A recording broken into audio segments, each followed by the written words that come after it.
Welcome, friends. Welcome to the session 4. Today's session 4 of Master Trainer Program. And we are going to discuss a very important topic, which is related to training. As I said, that we have 2 sessions on how do you go about designing a program and how do you facilitate a session. Because a lot of time, Meetu has just now mentioned, it's not about actually having a formal training session.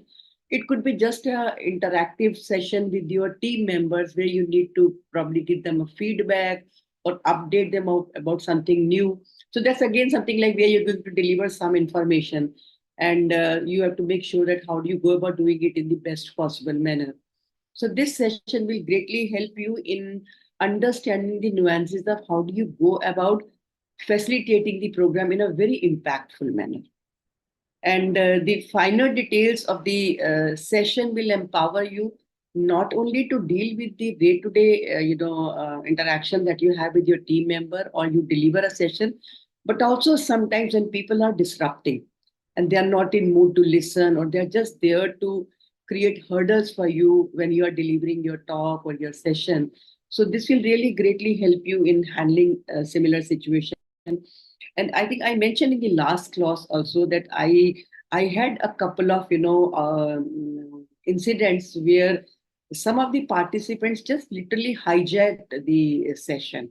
I did make a mention to all of you that in one of the session there were people from some resident welfare association, and they would just kind of hijack the session. Coming home, I was of course upset and disturbed, but at the same time, I was very sure that I have to learn how to handle this. I can't let anybody completely, shake me and take away my session and then leave me, speechless. So that was the time I joined this Dale Carnegie's program. It was a 3 days program. I'm talking about 2014 when I took this program. And at that time, I think they had charged me something like 45,000 rupees for 3 days program. Now I think they're charging anything like 75,000 rupees. So my learning with them, helped me develop these 2 sessions, because I felt that the way I have learned, even my trainers should go back with deeper understanding of how do you go about facilitating a program. So welcome everyone. Arshia, good evening. Michelle, good evening. Shikha, good evening. Thank you for joining. I think Dr. Pradeep is not there. We hope that he joins. I hope he remembers that he joins. Yeah, yeah.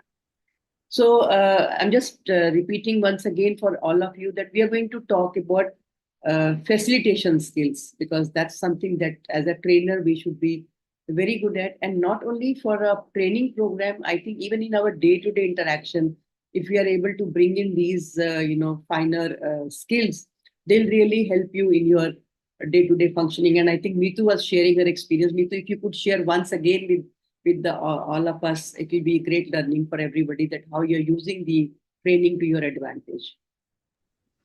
So I was supposed to give. So what happened? Like post the last training, there was one session on 17 June. The second was on 24th June. The third was on 23rd, and there was one today. So whatever I learned from the last class, how to design a program, what is my target population, how do I catch their attention, and this included the CXOs of my company, the board of Tata Sons, and it's like it's a group of people where you connect and you need to present. And now the way ma'am is telling, like everyone tries to hijack your meeting, and you have to make them attentive because you're presenting something, no one's in a mood to listen, but you have to just catch them up.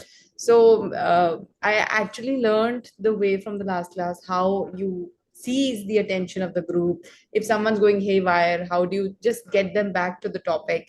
So there were a lot of disruptions. So everyone like, no, and I was like, oh, this is my meeting, not to hijack. So let's get back. So every time I had to do knock, knock, knock, let's get back. And with the people, like with my team also, when I've been doing the meetings and all, I've been interacting, I found I've become a little more composed. I'm more aware of what I'm talking, the typical type of words, what I put. And my communication is not humiliating now or to anyone. It's more into, I've tried putting it into more positive words with them. Like, okay, if you not be able to do that, okay, try it. I'll be there for you. Try it and come. and I give them a chance like twice, thrice, and then I've also started putting them like, if you are not able to do that, okay, we today's tea is sponsored by this person. So everyone's trying to get into it, and this is how the interaction, the interrelationship has improved with a lot of interdisciplinary teams I deal into. So that's my overall experience with it. Thank you. Thank you, Mitu. I think that was a wonderful share with all of us. And seeing everything, being applied and also you getting the result of it, I think that's an evidence that these skills, when they are put into action, they definitely bring change in the work culture. And if you start creating positive energy, automatically people respond to it and they kind of cooperate. I The think that. communication has increased with has changed with my husband also. I wanted to add that. So with him also, I don't react. I'm more into my thing, like, oh no, no, not like this. So that's also improved. Assertion is one skill. If you Yeah. learn, it's very empowering. I mean, I've handled so many difficult, conversations and situations where I just knew that I don't have to lose my patience and my composure. I always remember that I have to say what I have to say. If I feel bad about something, I don't hesitate communicating that this is something I'm not going to take lying down. But at the same time, I maintain my composure and my language and my overall and intention also. My intention is not to put somebody down, but intention is to put across my feelings in a very honest manner that this is something I will not take. And when you try doing this, it really, really works. People learn that they can't take you for a ride like this. I think that's the best benefit of learning assertive communication. Thank you, Mitu, for anybody else who would like to share their, whatever they have tried to implement and they have found it useful or not useful or some challenge in your application.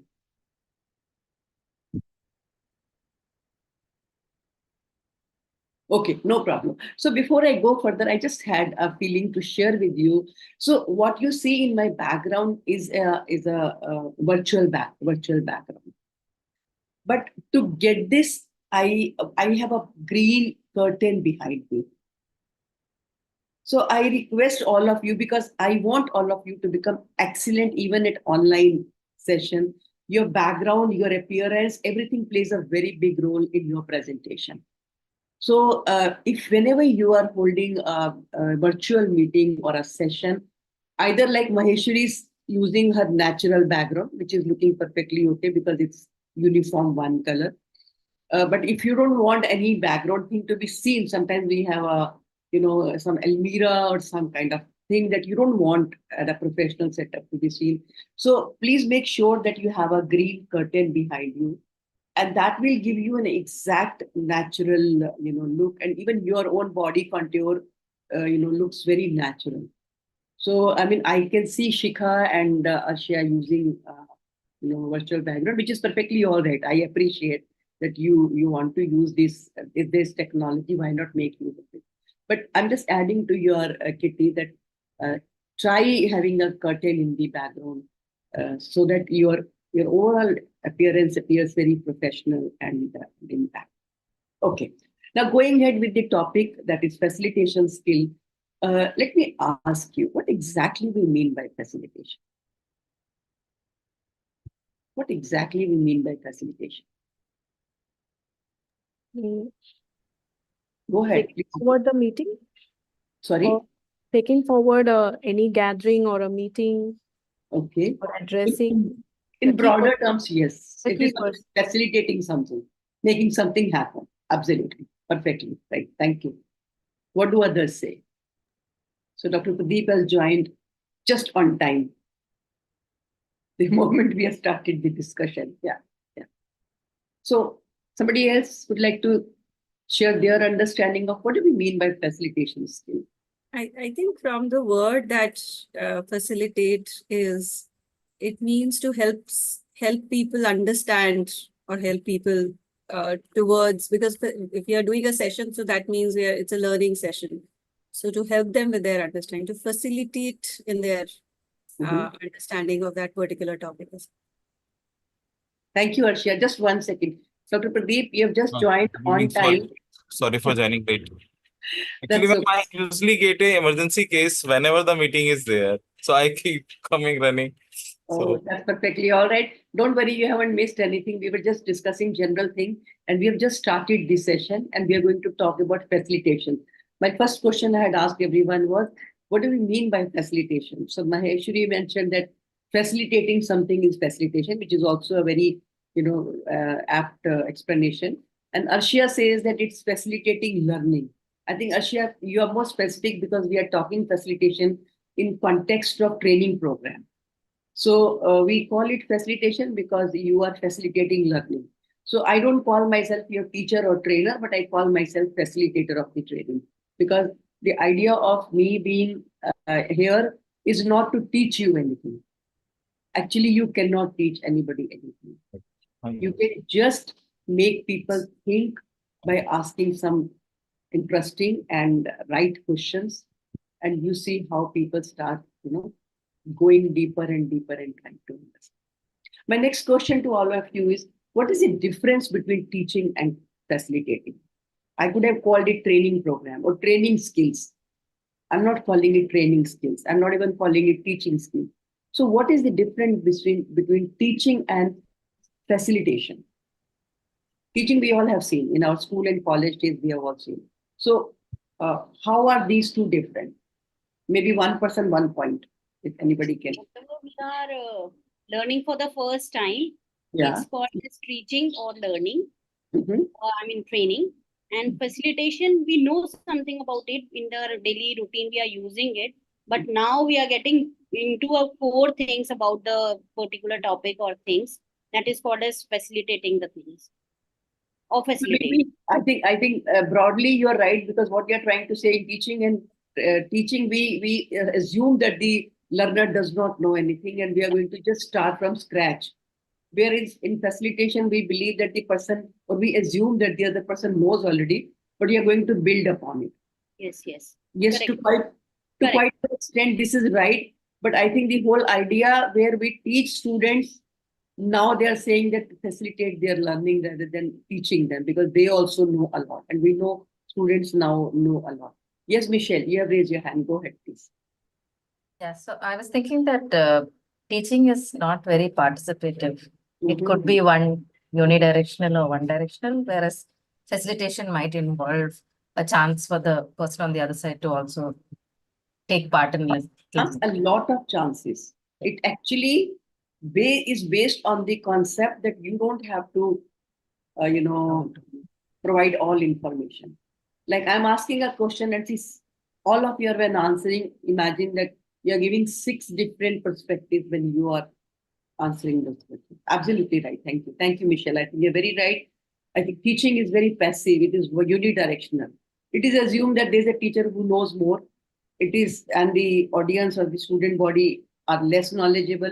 So it has to be just flow of information or knowledge from one end to another one. I think that's exactly one. What do others say?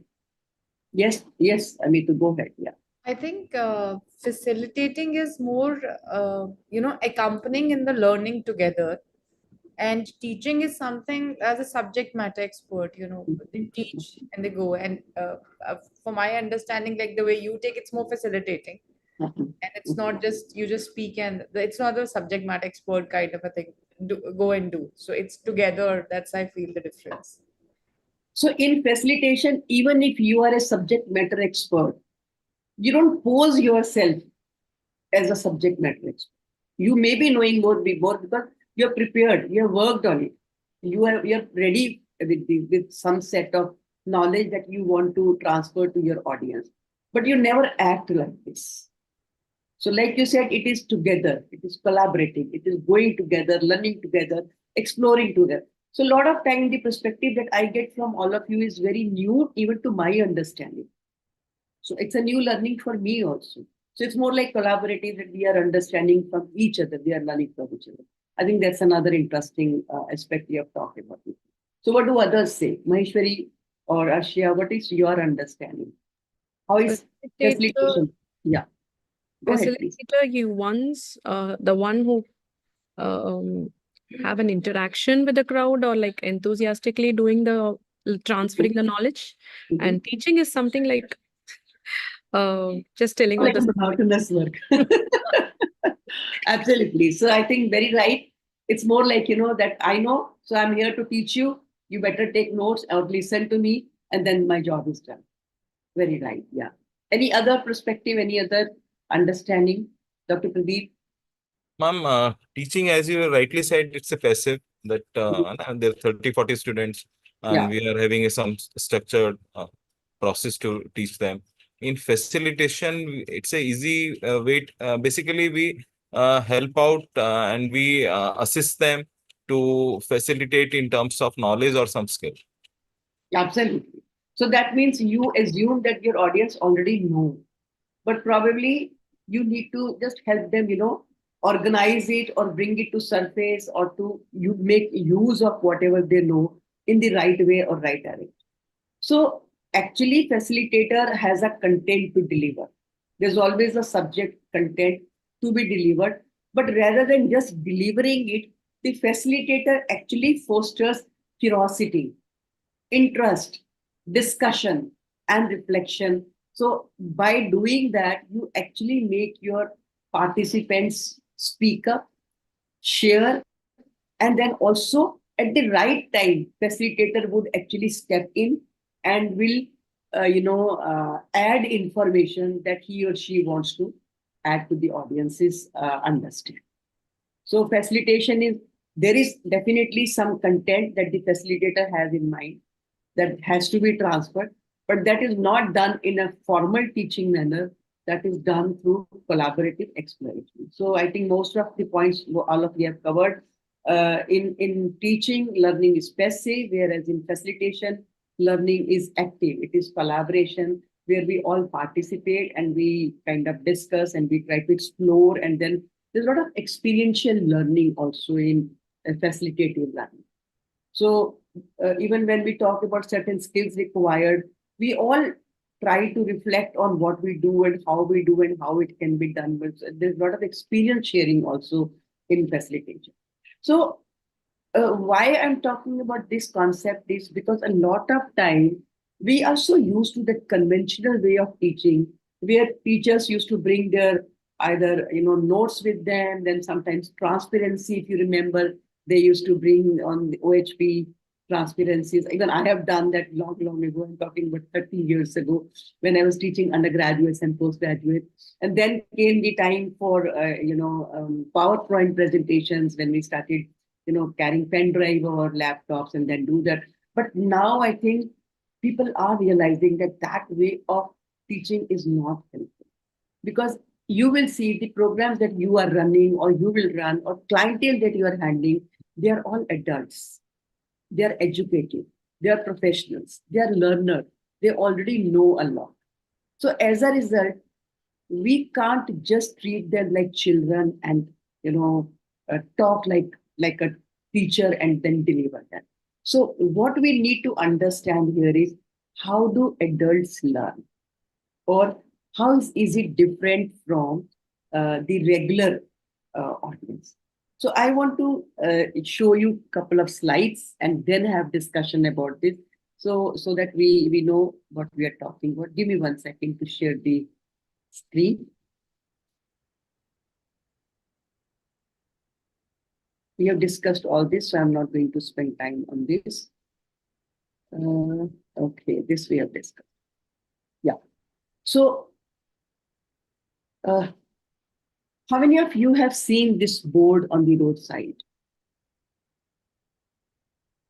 We all have seen. How many of us become very careful the moment we see this board, especially when we are driving?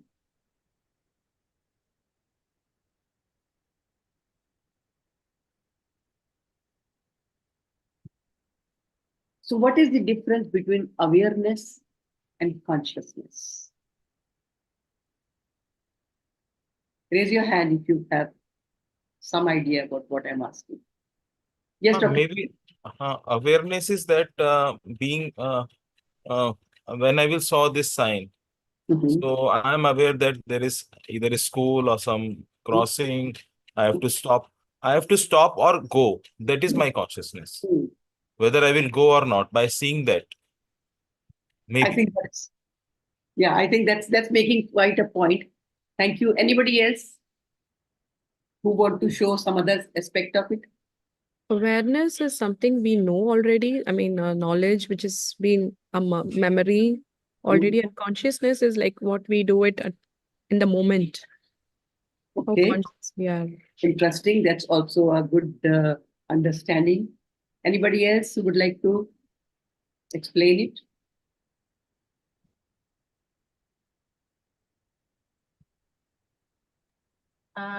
Could being aware also give you a chance to not be conscious? Like I might know there's a sign there, but do I want to make a conscious decision? So it's a choice basically whether I want to be conscious, even though I might be aware. So it's right in the context that awareness is the knowledge.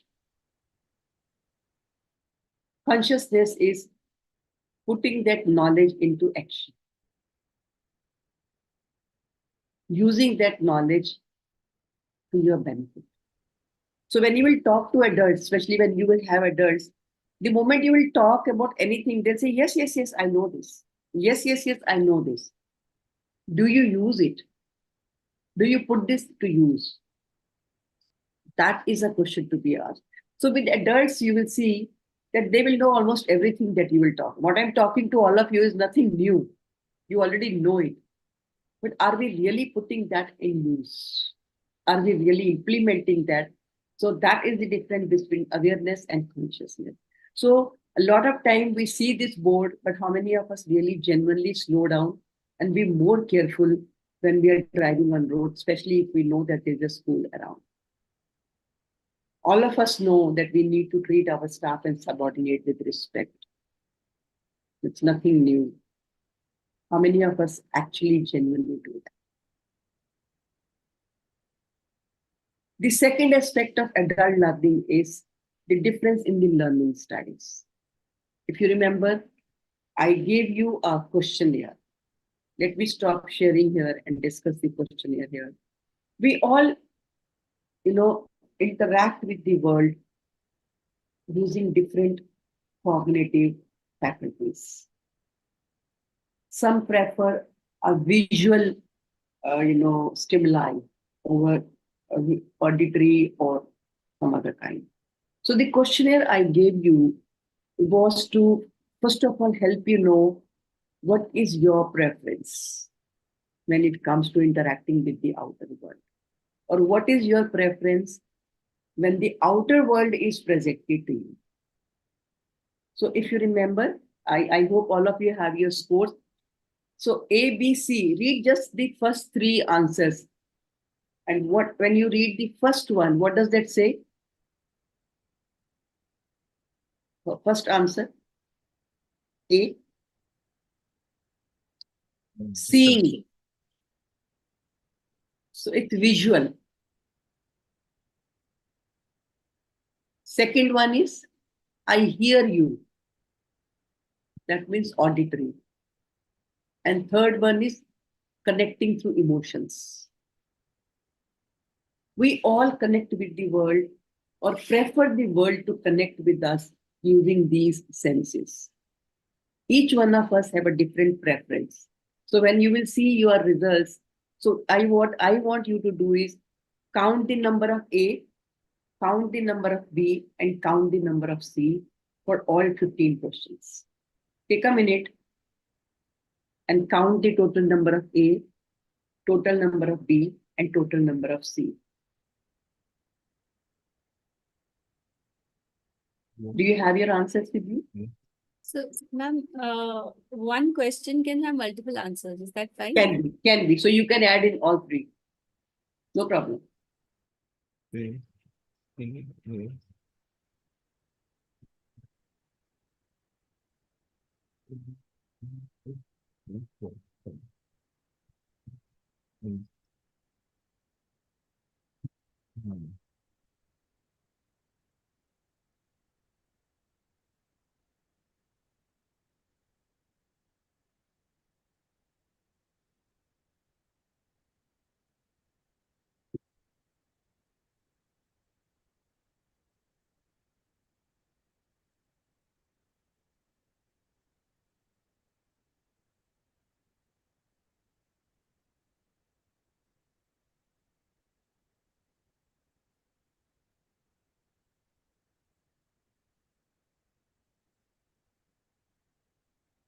So once you do this, I'll share a very interesting personal anecdote with all of you. 3A, 3B, and 10C. So 3A, 3B, and 3B, 10C. 10C. Question number 3 is B and C both. It's okay. 10 is a very, outstanding number in comparison to 3. So you are clearly C. I'll talk about it. Let everybody complete and then we will discuss. I can see somebody has mentioned something. Unable to open my answer sheet. Shikha, what challenge are you having?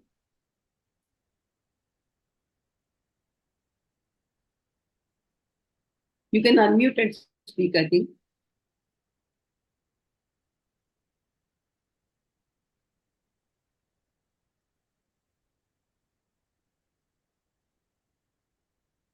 So you're not able to count, Shikha? No, actually, I'm unable to open my answer sheet. I've sent it on WhatsApp. Now I'm unable to open it, and I've highlighted the answers. And on mobile, I didn't find it. But it's all mixed up, you know. Yes, I don't know why. I tried to do it again. That's okay. Listen, it's all right. You can take this questionnaire after the session, but Okay. first understand the interpretation. So the idea of giving you this questionnaire is to let you know, first of all, what is your primary learning style.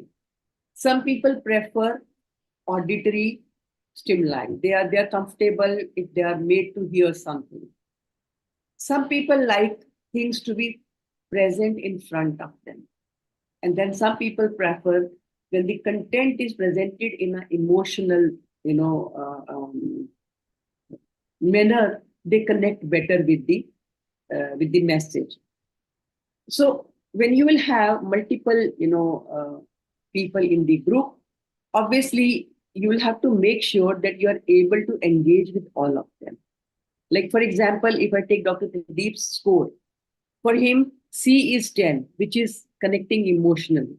So anybody trying to give a message or communicate with Dr. Pradeep will be able to communicate better if the message has a emotional content in it. So he would connect better with it. How about others? What are your A, B, and C scores? Yes, Maheshwari. 8 C 3 4 A. So 8. B is So 8. 8 is B is Yeah. 8. So you are a visual person. Yeah.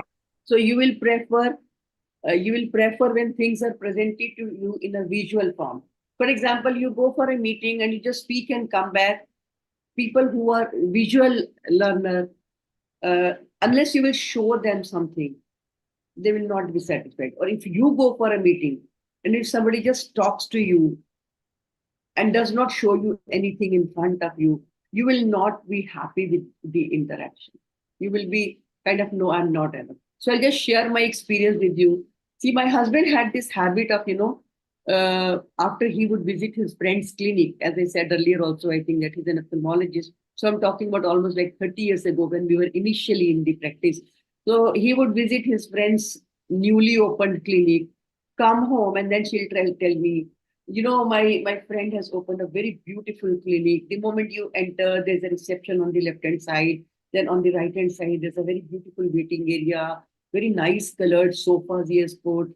Go a little further on the left-hand side, there are 3, 4, chambers for the consultants. And then on the right side, there's a reflection room and there is this and that.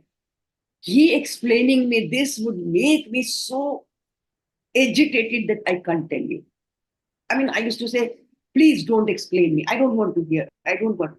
I realized this later that I am a visual person. If you want to talk to me, you have to present things in front of me. So a lot of time when we travel together, he will say, let me hold the phone.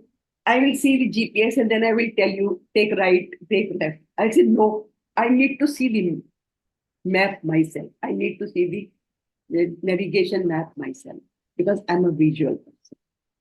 A lot of time conflict between husband and wife is when their learning style and their communication style do not match.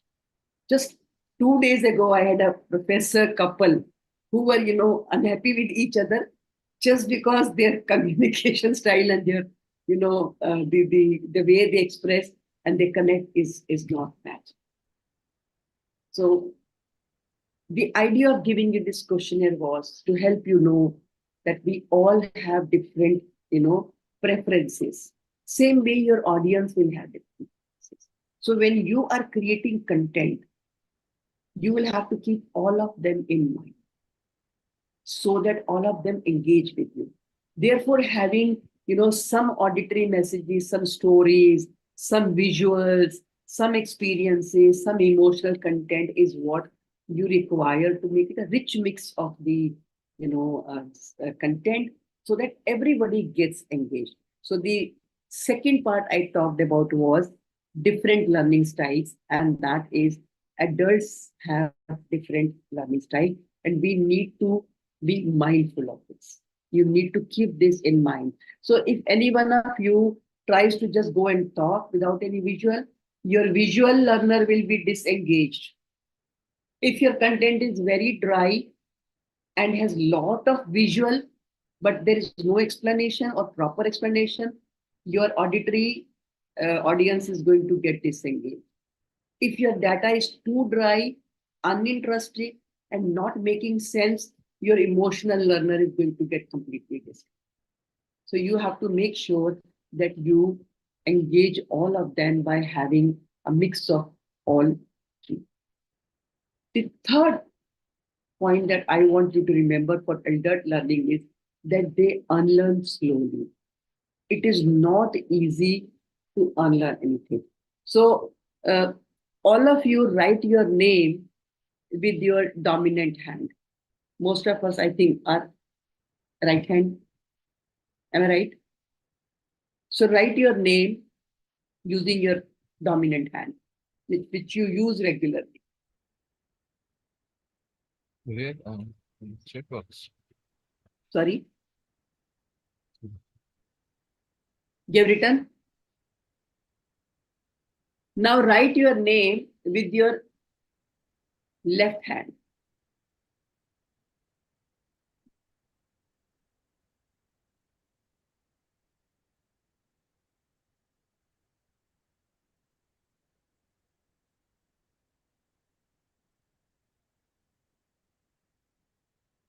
How many of you found it easy? Unless you're in habit of using both the hands, it's not easy. Am I right? So if we have been doing something on regular basis, so that actually goes deep down into the schemata. So it is already there. But if I ask you to change it, it will take a lot of effort for anybody to, unlearn and then learn something new.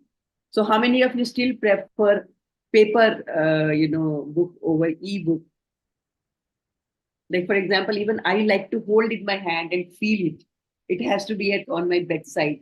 It is visually there. So that's because although we know it saves paper, it saves money, it saves time, and it is there anytime in your phone or on your laptop, but still we are taking time to unlearn to use, leaving paper and going for e-book. Similarly, I think a lot of us are in habit of using PPT. So just to share my learning with you, the program that I attended with Dale Carnegie, you will not believe 3 days of training, although the timings were 9 to 5, but we used to be there by 8, 8:30. So he would start the moment all of us are there. And it will go on till 6 and sometimes even 6:30. 3 days, and we were 45 participants. 45 participants. Can you believe that he did not use even a single slide? He did not show even a single slide, and it was train the trainer program. So imagine how meticulously he must have, prepared his content in a manner that he could. He saw his own presentation to see what he wants to explain, but not even a single slide he showed. But if I ask you to do that, I know that will be difficult for you. So unlearning something that we are doing for quite some time is quite challenging. Therefore, we have to have patience when we are working with adult audience. Then please remember, adults like to share their experience. And if you really want to engage them, make them speak because they have learned a lot. They already have a lot to share. And if you want to engage them, make them share their experience and they will be all with you. And the last point is they take time to change because it takes time to, first of all, accept what we are saying because they would listen to you, they will understand, they will even agree with you. But when it comes to practice, old habits die hard. So, how many of you have started greeting your patients or your colleagues? Pardon, ma'am? How many of you have started greeting your patients or your colleagues? Excellent. I think Pradeep, you had mentioned even last time also that now you are more mindful of your interaction with your patient. Thank you. I think that's a wonderful change. Even Meetu mentioned today that she's trying to implement whatever she's learning. But those of you who have still not been able to implement it, I completely understand because if we are in habit of behaving in a particular manner, it's very difficult to suddenly change your behavior. So learning has 4 stages. I don't know if I discuss with this with you or not. So learning had 4 stages, and the first stage is unconscious incompetence. Have we discussed this earlier? No. No. No. So learning has 4 stages. The first stage is unconscious incompetence. I don't know. I didn't know. The second stage is conscious incompetence. Oh, I got to know that I didn't know this. Conscious incompetence. The third stage is conscious competence. When you try to implement whatever you are learning and you think it is useful and you want to bring that change, which is probably the most difficult stage of learning because very often we have a tendency to go back to the previous way of handling situations or behavior.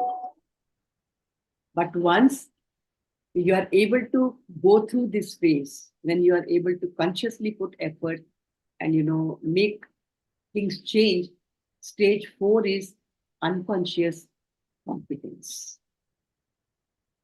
So whatever you have learned, that becomes part of your persona, that becomes part of your day-to-day working or handling or dealing with situations. So similarly, as I said, they take time to change because even if we know that this is not right, but we are in habit of using the old way of dealing with situation. So when we start learning to drive, so initially when we start learning to drive, we make a lot of effort. We tell people not to make noise. We don't like to talk to anybody on phone because we are consciously making an effort to learn that. But once you have learned, you are in stage 4, where you don't remember. You are talking to your friend, or you're listening to music, you're looking left, you're looking right. And when you reach your destination, you sometimes don't even realize because even the direction also is somewhere already, well fit in your memory. And you're already in your auto mode. So people take time to change. And as a trainer or as a leader or as a colleague also, I would say we need to have patience to let people, take time to accept what you are saying. So in this context, I think what will help us greatly is the concept of, Hunda. So what I want to, okay, but before that, Hunda, before I introduce Hunda, I want to tell you that I told you ADULT. That makes adult. We discussed these 5 concepts around adult learning. So just to remember, awareness versus consciousness, difference in learning style. Adults unlearn slowly. They like to share their experience. They take time to change. So all that is adult. So when I say they take time to change, in this context, I think this concept will help us greatly, and that is called concept of Hunda. Hunda is you will see your people will listen to you first. So hearing is the first point where they will, at least they're listening to you. That should give you satisfaction that they are at least trying to connect with you. Second step is, of course, understand. So if they like the concept, if they think it is making sense, they'll definitely make an effort to understand what you are saying. But that does not mean that they have already accepted what you have said. They are definitely going to meditate on it. Check how far it is true. Will it work or not? Is it really applicable? Can I really use it in my this particular context or that context? So they'll definitely, think over it, which is more like meditating. And then, of course, if they find it useful, they will digest it, and then finally they will apply. So this is another concept which helps us understand that people will not automatically accept what we say. So we really need to have a lot of patience when we are working with adults. So for example, when I'm working with all of you, I don't expect all of you to accept what I say right in class one. You will definitely be, listening, understanding, and later on thinking also about what we discussed. Slowly the trust is won. Slowly people will start having trust in you, which we'll be talking little later also. But even this concept helps us understand adult learning. So briefly, let me quickly tell you the principles of adult learning that you have to keep in mind when you are working with adult audience. And I'm sure we all are going to be dealing with adult audience. The first thing that you have to remember is with adults is that adults should understand the purpose of the program. A lot of time when you call them and they don't know the purpose of the program, they will not engage with you. So a lot of time I ask my audience just to check how prepared they are. So my usual question to them is, why do you think we are here today? Especially if management has called me to do a program, but the audience is not knowing why we are here.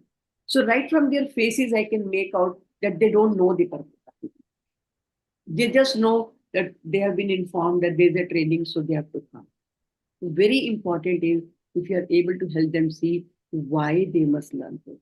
And if you remember, I had made a mention, make sure that right in the beginning, you integrate that how are they going to be benefited by attending the program.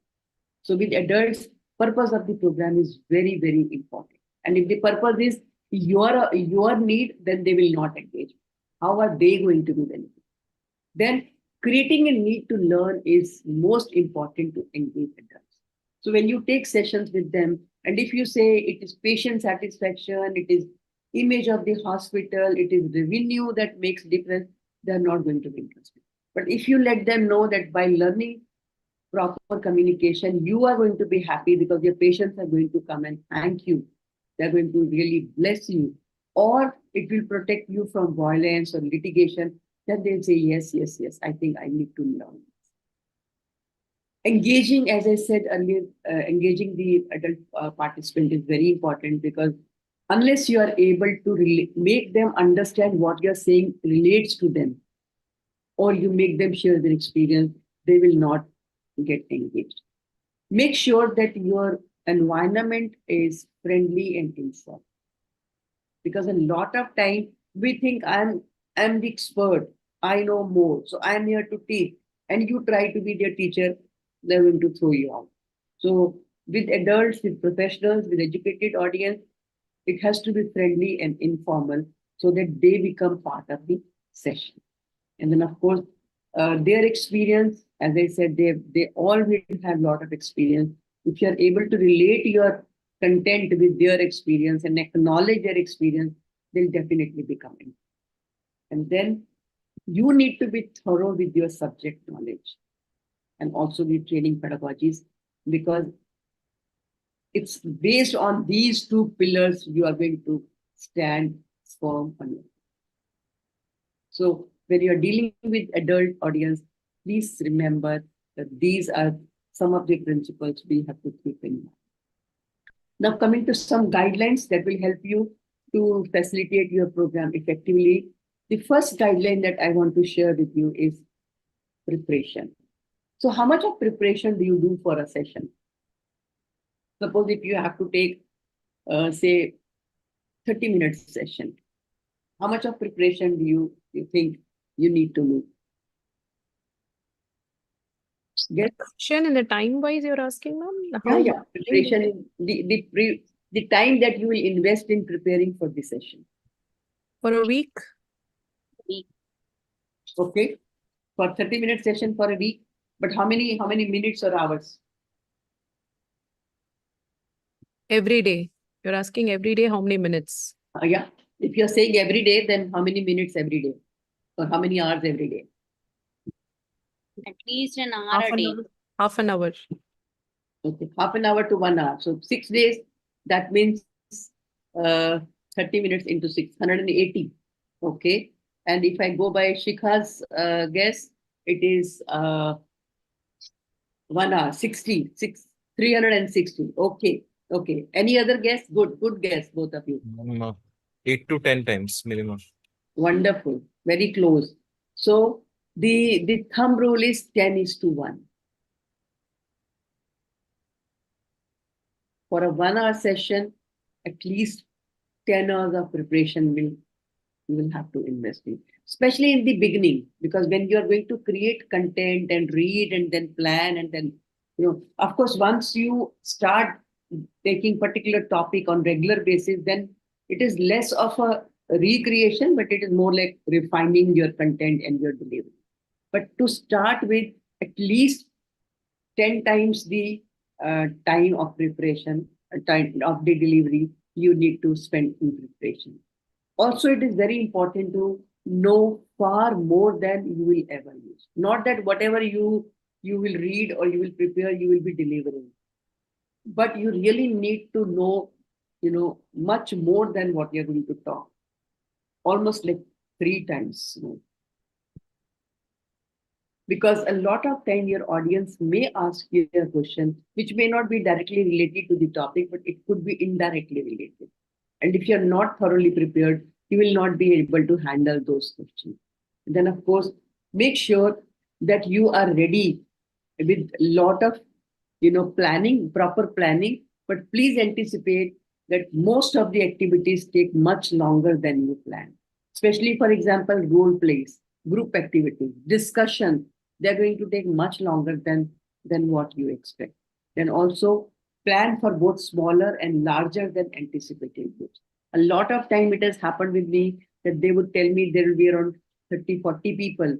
But when you go, it's an audience of 60, 70 people. A lot of time when you assume at least there will be 20, 30 people. For example, I take sessions for Delhi Judiciary Academy, Delhi Judicial Academy. So normally there are 30, 40, newly appointed judges.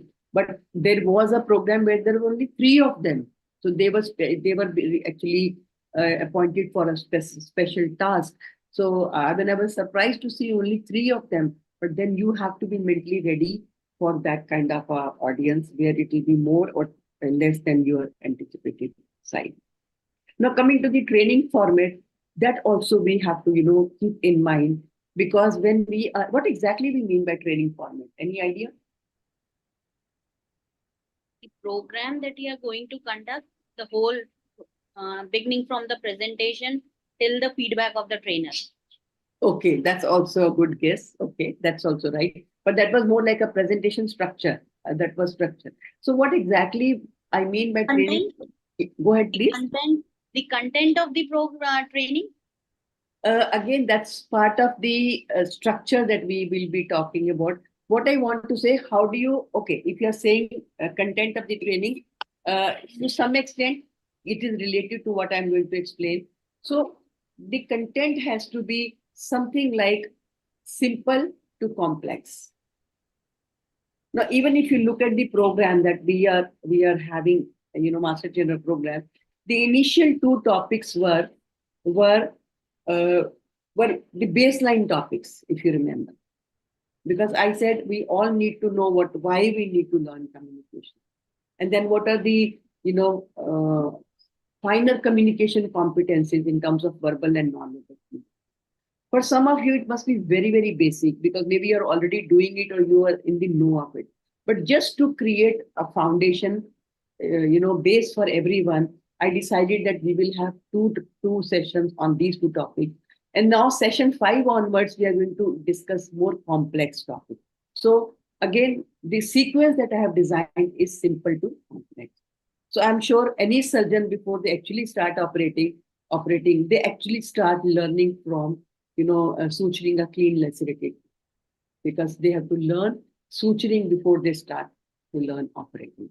So as I said, the format of this master trainer program also is kept on the same order where we are going from simple to complex. The second sequence can be concrete to abstract. So a lot of time you want to talk about an abstract topic, but if you will directly go to it, they may not be able to understand what you are trying to communicate. So there you will have to start from something which is very concrete, which they know. And from there you can take them to the abstract concept. So for example, writing SOPs. Those who are into quality implementation, they must be in the know of what exactly SOPs are. I think now, I think almost all of us are working on SOPs. So SOP, like we write standard operating procedures for anything that we do. But we have seen, because we go for assessment and we see people going for assessment, usually SOPs are copy pasted from one hospital to another. Am I right or wrong? From one organization to another. Because to sit and write SOP, nobody feels comfortable. So when I discuss about how you go about writing SOP, how I start with this is, how many of you can make a cup of tea? So most of the people would raise hand, like Maheshwari says, yes. So I would say, okay, tell me, how do you make a cup of tea? They will explain me the steps that take a saucepan, add, if you want to make a cup of tea, then maybe 3/4 of a cup, you add water and put on the burner, switch it on, let it boil, and then you add tea leaves and sugar and milk and let it boil. And then, so I said, can you write it down for me? Okay, they will write it down for me. Then I said, now I'll say, you have written an SOP for making a cup of tea. Now, can you make an SOP for, for dressing of a wound? What all do you do when you have to dress up? Or suture removal, or suturing a wound? Can you write down these steps? They will write, you have written an SOP for certain, or catheterization, or inserting IV cannula. So that's how, when you start from something concrete that your audience already knows thoroughly, and then you take them to something abstract, it becomes easy for them to understand. So whenever you have some abstract concept to explain, make sure that you have some example which they can quickly understand, and they can, relate with what you are trying to tell them. Then another order could be known to unknown. Something that they know already, and then from there you take them to unknown. People know how to wash hands. So if you take them from how we wash hands to 7 steps of washing hands, it's easy to ask them to show you how do you wash hands. And then you show them, how to wash hands using 7 steps. So what I'm trying to tell you, that these are different ways to organize your content delivery in a manner that it becomes easy for you to deliver and easy for them to use. Another format that I can suggest to you is,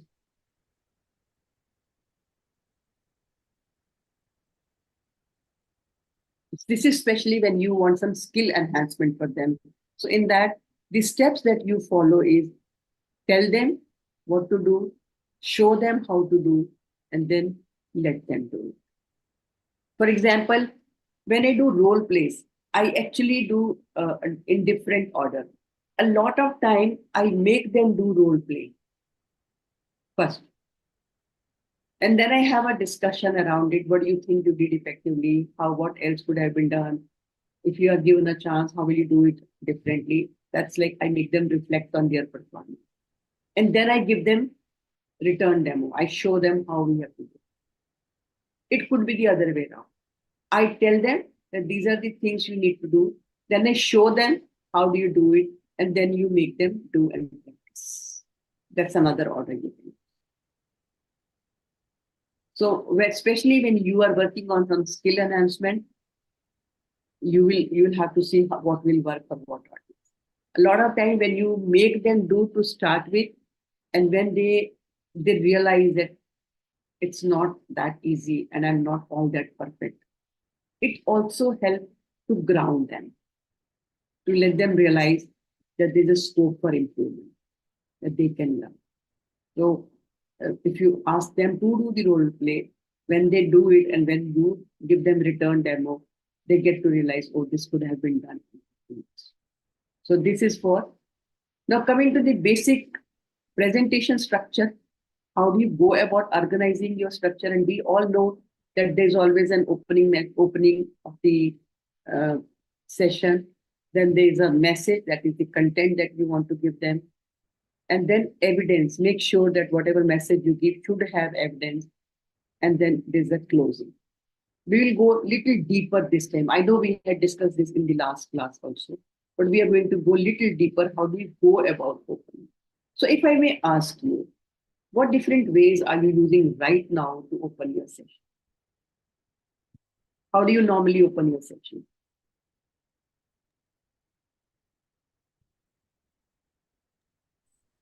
As you said, we'll start interacting why you are here, for what Okay. purpose you are here.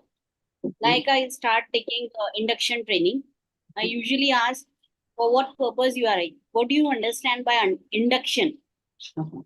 You are working here, you are working everywhere in the hospital, but why you require this induction in this organization? Wow. So you ask them a question where they need to reflect that why am I attending this program? Excellent. Anybody else?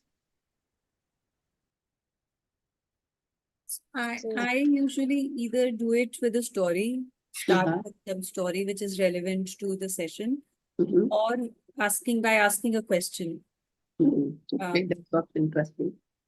I think story is a very good way to start with, because story usually people become instantly interested, and especially if they have not heard that story. Yes. If they have not heard that story, then they become very, alert and also interested. We're able Absolutely. to connect with the whole topic. Absolutely. To understand. Yeah. What other ways? Ma'am, I usually start with something humorous or comical Mhm. because Mhm. most of the topics I talk about are pretty intense. Mhm. And like if you have to talk about breaking bad news or depression or anxiety in cancer, Mhm. most people, or palliative care, right? Or end of life care, hospice care, Mhm. they're all usually met with a lot of like heaviness. So Mhm. I usually either have an image of a comic strip or something that's funny. Mhm. I mean, that's how I usually start. Or maybe a quote. I understand. I think that's again a good idea. True. Thank you. Anybody else? Mitu, how do you start your session? I use some different the same combination. So it's mine is always with an ice breaking session. Mhm. So a video is always there. It will Mhm. start with a video. Mhm. I would always have a question, and a question with a funny image or something. Mhm. And usually when I do my audits and I have to present it to a lot of people who are like emotionally turned out into it, so I always put a disclaimer. So जैसा movie का disclaimer होता है ना, numbers, this and this are not auditor's imagination. It is based on the true events. No animals were. So every time something I have to put, because, and sometimes I also keep some chits on everyone's seat. And there's a question for them. They have to unfold it, and then they come up with that. So it's a 5 minute first session for which I have to get everyone's attention. This time I carried a hourglass with me because my there were 10 topics, 45 minutes. I said it's 7 minutes for me for each. And the top person of my I will put this timer for everyone. No one's gonna. So this is how I try and put their focus on what I'm trying to speak. Wonderful. Interesting. Very interesting. Yeah. So there are actually, like we say, well begun is half done. So your opening has to be really very powerful. So make sure that you make an impressive opening. So you should actually clearly know how you're going to open your session. Because, I mean, to the extent your opening dialogue or the activity that you want to do or the question that you want to ask, make sure that you practice it so well that it looks like as though it has come out naturally. And it could be something like a startling statement when you say, for example, for a communication, especially for example, patient safety program. When you start with something like this, every year 250,000 patients dying because of medical errors. And then you have a source written under it. Nobody can challenge you that it is that you have imagined or you have. So startling statement can be a good way to get their attention. Or when you make an interesting quote. I think the single biggest problem in communication is the illusion that communication has taken place. So when it comes from a very learned person, people tend to believe it. Or you can share your experience where you were left startled or you were shocked to see, or you're actually sharing your experience. So all these ways could actually again get their attention and also make the message very clear. Now, for example, if you are showing the data of this particular country, their national health system, where they have said that 97 surgeries went wrong. They were actually done on the wrong part of the body in NHS in 2021. So immediately, these kind of generate interest because you are not, talking in air. You have the basis of what you are saying. Or maybe like you said, story or puzzle, for example, you start with some interesting puzzle like this, where you show some picture and you ask them, how many faces do you see in this picture? By the way, how many faces do you see?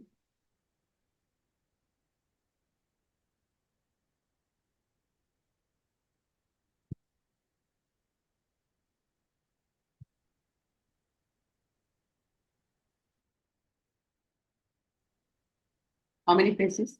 No? No guess? One, I at least saw one two. is there. That's an old lady, and there is a girl, young girl on this side. If you see the side face, I mean, just beginning of the face. This is more like side face of the girl, young girl. So earlier, I think I saw the old lady, and now I'm only able to see the girl. I'm able to see the old Look lady at the also. eyes. When you will look at the eyes, you will be able to Yes. see the old lady again. Yes, yes, And yes. if you look at the lips and the It's very cigarette. invisible to me. Old lady suddenly. Okay. So let's see, naturally, when you will show something or some puzzle, some interesting, questions that you ask. So these are different ways where you actually, create interest, generate interest, and then people becoming interested in listening to you. So that was about opening. Now coming to the actual message that you want to give. So here, please remember, content has very limited value. Like for example, if you remember, we talked about 5 essential skills in patient handling. I could have simply talked about building rapport, attentive listening, empathy, positive and helpful attitude, and assertive communication. But for each skill that I wanted you to remember, I created an activity around it. I created an experience around it. I created a questionnaire around it. So I think you will be able to remember it longer than otherwise. So make sure that you create a lot of opportunities where they, are able to experience and remember that experience. So don't focus on content. Content is available. Make sure that you create a lot of experiences, and that's what they are going to remember all their life. So when you are just kind of reading some content on the slide or reading for them, just one small part of the brain gets engaged. When they are just listening to you, another small part of the brain is engaged.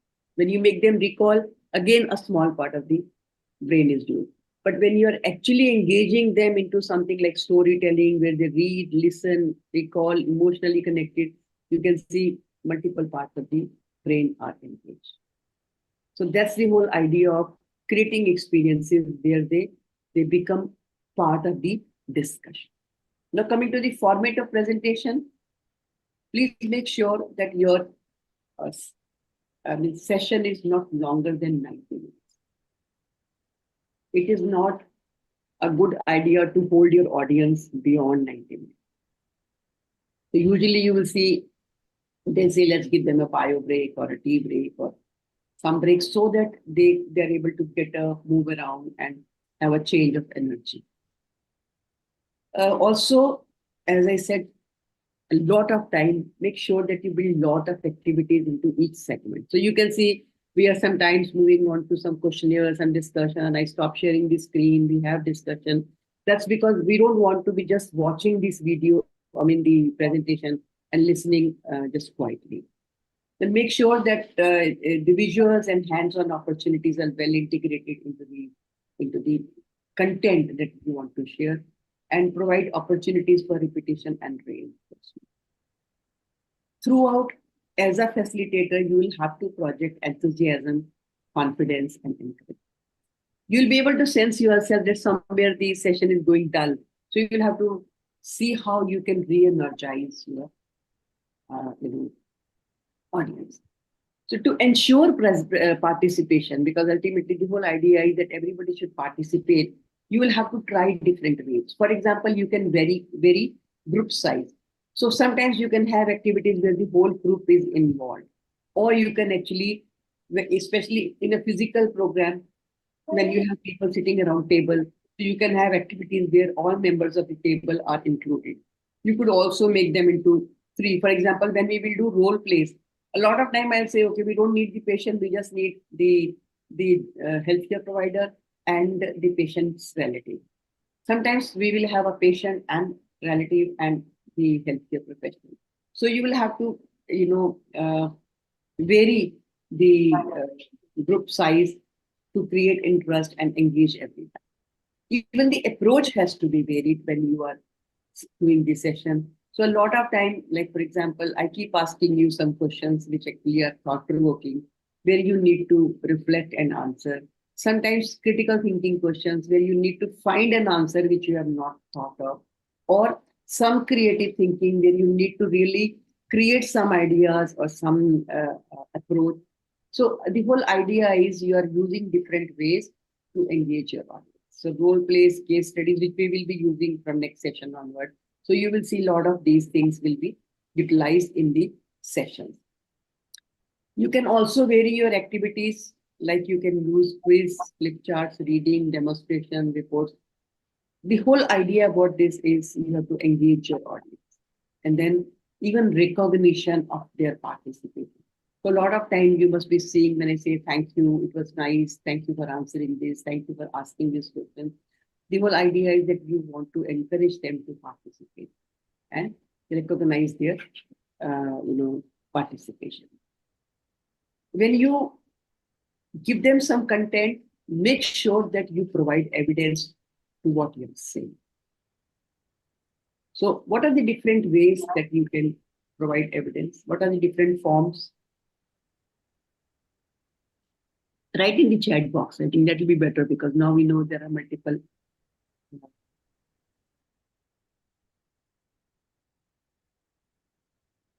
What are the different? Yeah, okay. Website link is a good thing. Okay, references can be given, citation can be given, articles from various journals can be quoted. Yes, that's a good evidence. What else? So a lot of time you will see when I give some data, I always will put a source under it. So that automatically makes my, claim authentic. Yeah, case studies is a good way. Yes, that's another way to provide evidence. So different forms of evidences could be the facts and figures and data or research reports that you can, quote. Some exhibits like newspaper cutting, pictures taken on site. So for example, if I show you some pictures of particular place, that itself is an evidence that yes, what I'm saying is true. Demonstrations.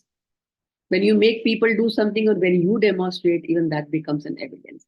So role plays, skits, videos, these are all nothing but, or illustrations. These are all different ways to demonstrate that this is what exactly happens in a situation. There can be examples where people share their personal experiences and analogies that we do. So that also works as an evidence. Testimonials and reviews from people also works as evidence. I particularly spent some time on this because when you will make your presentation or when you will, deliver a session, without evidence, your claims would be still, doubted by others. But when you make sure that whatever you say is well supported with data and some report, automatically your content becomes more authentic and significant. Step 4 is closing the session. Again, that's very important to close the session in a proper manner. So the whole idea is to summarize what we have learned.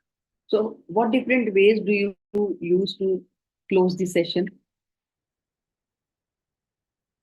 How do you close the session? By asking the takeaways.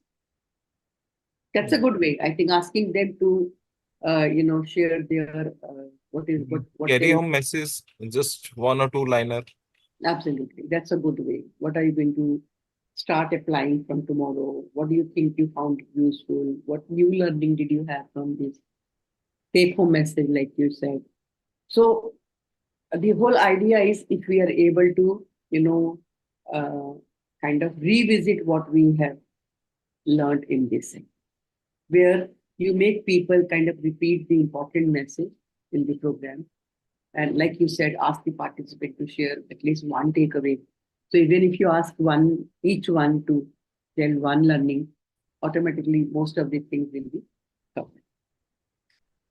Now, some helpful attributes that as a facilitator, I think we need to make sure that we have on our side. Because we all try to facilitate, but are we in the know of how do you go about doing it?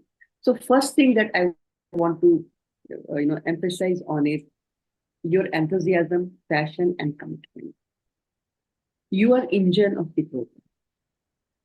If you are not convinced with the topic, content, idea, or philosophy of your session, you will not be able to take it very far.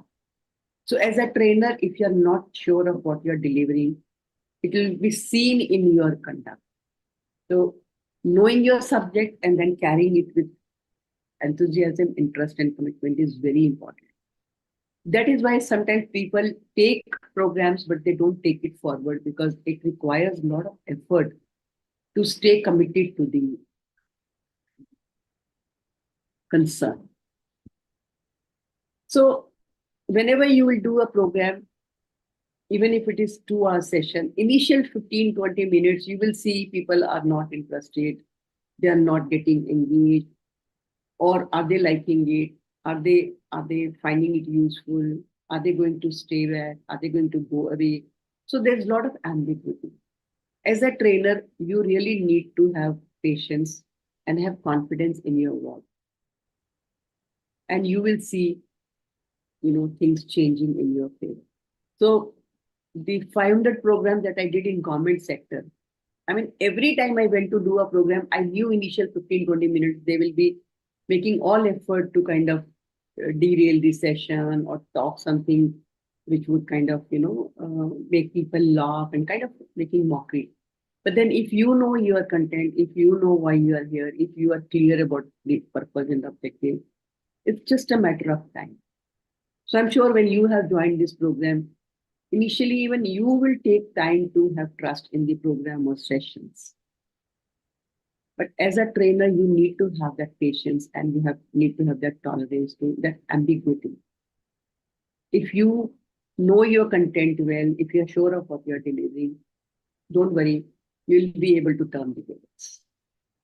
So being a trainer, you will have to come across, you have to be ready to meet new people and new experiences. Every time there will be something new where you will have to, like for example, I went for this service excellence program in Hyderabad last week. So 4 groups I had to handle, and they though they primed me that, I mean, they have never had any training, so they are going to be very, it's a new experience for them. But all 4 batches gave me a very different experience. And after every session, I sat and I reorganized my content and made it, suitable to the audience. So as a trainer, I think we have to be open to new experiences and people. So for that, I think we require a lot of cognitive and behavioral flexibility. The reality is far different from what you think and go for a program. So anybody who is very rigid or they want a thing in a particular way, and if that's not there and if you get disturbed, I'm sorry, you will not be able to deliver to the best of your ability. So a lot of time, the audio visuals do not work, the mic does not work, or their videos do not run well. Sitting arrangement is not very good.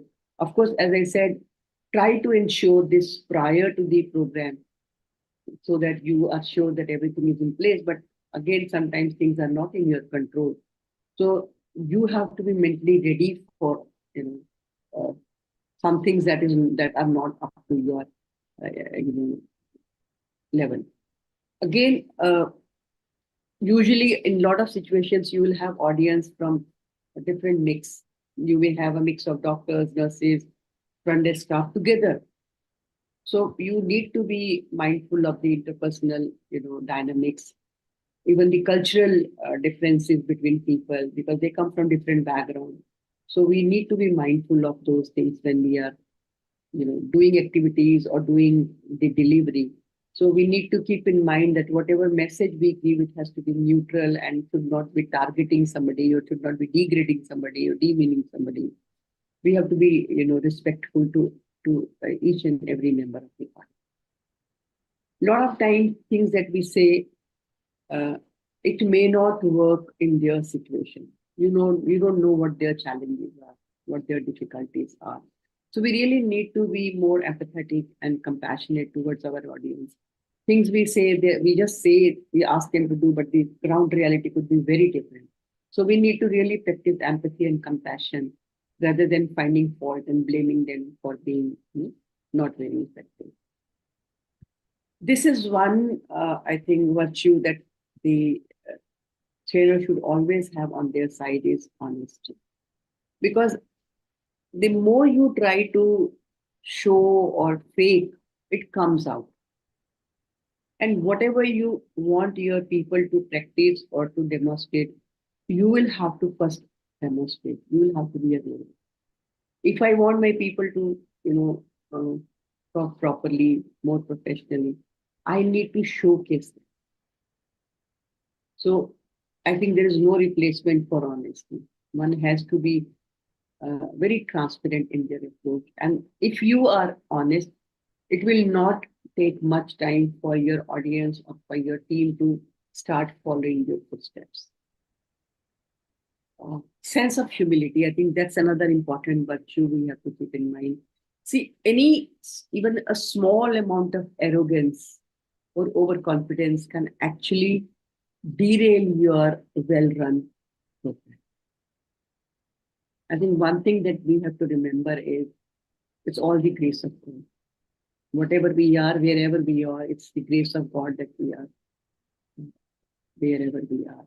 So never ever in your session we be overconfident or arrogant or rude or aggressive or egoistic. It can actually derail the whole session and people can go against you just because of this. Humor, I think that's a very very useful skill, but again, it has to be used with great care. A lot of people use humor in an excellent manner, but you really need to be, very, very smart and experienced using humor in your session, because in case if it goes wrong, it can misfire. So if at all you use humor, I think it's better to laugh on yourself rather than laughing on anybody else. Because when you laugh on yourself and you share your silliness or your mistake, I mean, people appreciate your simplicity and honesty. So one should avoid making any comment which can, uh, you know, uh, uh, upset somebody and may give them a feeling that we are kind of making fun of them. Personal awareness, I think that's one thing that we have to work on, because every time you will conduct a session, you will get to see where you lost your control, where you became aggressive, where somebody pushed your hot button and you acted the way you didn't want to. So I think reflecting regularly on how you behaved and how differently you can handle situations will keep improving. And it's a journey. It's a journey. It's never. And every time you will sit and reflect on your behavior, your presentation, your interaction, your answering, your appreciation, you'll find yourself better than what you were. Couple of things when you are facilitating a session that you need to keep in mind. Make it a habit to ask open-ended questions and respond with attention and praise. So you will see a lot of time I ask you questions and I request you to answer them. Then sometimes I ask you to answer in chat box and I make sure that I read every answer that comes in the chat.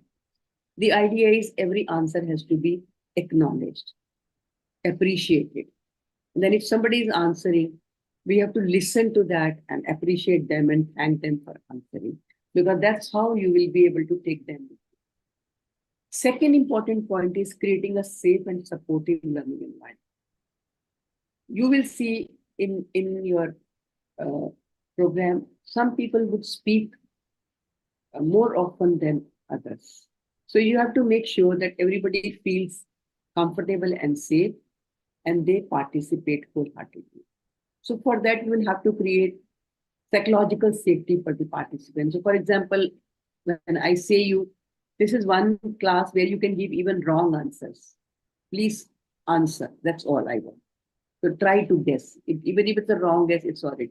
So the idea is that one should feel that it's okay even if I go wrong. It's all right. Also, you have to keep an eye on the non-verbals of the group, especially in the physical setup. You will see some people will be dominating more than others, and some people might not feel very comfortable speaking in front of others. So you will have to, work on that. And of course, right in the beginning, if you are able to establish the group rules, that okay, please give chance to everybody, please be mindful of others' presence, don't target anybody, don't talk, don't name anybody and talk. So that way you are kind of making sure that they don't kind of upset others, especially the vulnerable group, especially for example, when you have a mix of doctors and nurses, a lot of time, doctors would talk ill about nurses, or very senior nurses will talk ill about doctors. So all those things have to be communicated in a very clear manner, that we have to have a very neutral kind of an approach. Again, you will see that there will be a risk of having, group going haywire. So keep an eye on the direction of the group in case if you feel that they are now getting swayed against management, or they're getting carried on a particular issue. So you will have to control the situation, check the situation. At the same time, you need to learn to pick your battles, especially if they are talking anything against management, against the hospital authorities. Probably that's where you will have to make it very clear that I'm sorry, though I understand your concerns are very genuine, but then this is not the platform to discuss this, or I am not the right person to answer your question. So that way you will have to, very smartly, you will have to kind of stop the discussion or argument of any kind. So there is a possibility of having subgroups, like I said, some in favor of management, some against management, some against each other. So we have to be mindful of those subgroups, and then you have to handle those subgroups very carefully. There also a possibility of disagreement. So somebody might not agree with what you are saying, and they may challenge you or the information that you are sharing or the point that you are making. So you will have to really be very smart at handling disagreement. Do not immediately negate if you disagree. For example, if you don't agree with somebody's point of view, don't say, no, no, no, what you're saying is not right, because that's going to discourage them from speaking. So you can ask others to give their opinion. So when others will share their experience on their understanding, automatically their opinion will be kind of neutralized. Then in case if you don't agree with the information given by the participant, give correct information while appreciating their effort to reply. Now, when we are talking about handling disagreement, the next point is disruptive behavior. I think this is one learning that I want all of you to go with, because as long as the audience is participating, listening, learning, enjoying, it becomes easy for you to handle. But problem occurs when you have people who are not going as per the expected way. That's where we have to learn how do you handle them. So we can actually categorize them into 3 degrees of disruptive behavior. Low degree. So low degree is when they are disrupting, but they are not directly interfering with your delivery. Give me 1 second. So for example, you will see people who are daydreaming. They are in the class, but they are not there with you. From their body language, you can make out that they are not,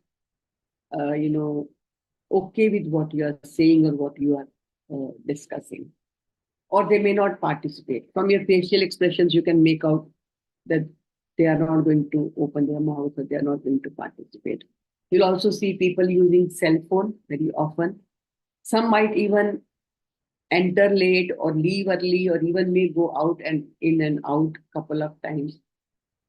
Especially in online program, you will see, they may not keep their camera on. Even if you request them to have their camera on, they will not listen to you. But these are all low degree disruptive behavior. They don't directly interfere with your delivery, but definitely, especially for new trainers, it can be upsetting. So we don't have to take it personally. We don't have to assume that, oh, I'm not a good trainer, that's why people are doing like this. If there are people who are in habit of doing like this, they are going to do like this in all situations. So don't feel bad and don't get upset. Rather focus on people who are interested and who are participating. Sorry, I'm so sorry. Okay. So focus on what you are doing, and we will see how to engage them. I'm going to talk about that part. But generally, don't get upset and don't take it personally. Don't think that it's to do with your effectivity. It is they who will be like this in every situation. The moderate degree of disruption is where actually they can create troubles for you. For example, people who openly, verbally indicate distrust or disagreement. No, no, no, I don't agree with you. I don't think what you're saying is making sense. How can you say this? Not everybody is like this. So now they're clearly kind of disagreeing with you verbally, and it's making a clear show of disagreement. You will also see some people, they'll be completely engaged in their personal work. So they are not giving any attention to you, but they are busy. Maybe they will start, maybe typing something on laptop or writing their own notes. So you can make out that they are not there with you and they're completely disengaged. They can also engage in sidebar conversation. So they on left or right, they will start it will not be audible there, but you can definitely make out that they are kind of talking to the person next to them. Or in between, they will pass some sarcastic comments, which may not be audible to you, but that will make others laugh because those around them can hear that comment They will laugh, but you will not get to know what exactly was the comment. And even when you ask, they will never come out in open and say that this is what I was saying. So again, this is a moderate degree of disruption. It can disturb you, but if we know how to handle these, I'm sure we can manage this situation. We'll be talking about it in a while. How do you go about handling such situations? The third is, of course, the high degree of disruption, where people literally display aggressive behavior. They can show anger, they can show agitation. You can, it can be verbal, it can be even sometimes, through their body language. They might communicate anger and aggression. Then there can be dramatic exit from the training venue of, showing complete disagreement and anger, aggression. They might just move out of the training avenue. They may even make, threatening comments to others and even or to the trainer also sometimes. So you will see them, getting into argument with others and also, threatening them. And also you will see them making disparaging remarks towards. So these are all high degree of disruptions, and they need to be attended to because this can end up into verbal fight or even physical fight between people. Now, how do you go about handling them? We'll talk about it, and I think that's where our real learning lies. So if I may categorize all of these people who are there in the session, one category that we often come across is talkative. People who would comment too often, and they will also comment too long, and they will try to dominate the discussion. Happens? So how do you handle them? What strategy do you think will work?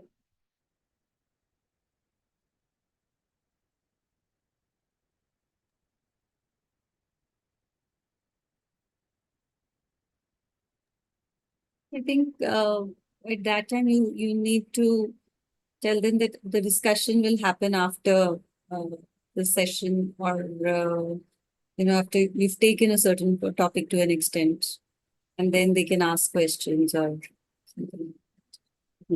So maybe we can tell them, especially if they're asking a lot of questions. Yeah. So then you can tell them that can we reserve these questions for the end? Maybe 15 minutes we'll have question answer session. There you can, okay. But if they're in habit of making a comment, or when you ask them a question and they give a long answer and they try to dominate the discussion. Because as we are saying that we need to engage people, so we have to ask questions. But if we ask questions, they would, take the limelight, and they'll take all the time to answer the question. We could interrupt Can I? the answer. One by one. Shika, hold on. Yes, Dr. Pradeep, what were you saying? We will tell them that you are very good in telling all these things, but let's give other people a chance so that whether So, they have I think we understood my class appreciate or not. what they say. We appreciate, we acknowledge. We appreciate. Then we say, can we give chance to? Okay, that's a good answer. Shika, you were saying something. Go ahead, please.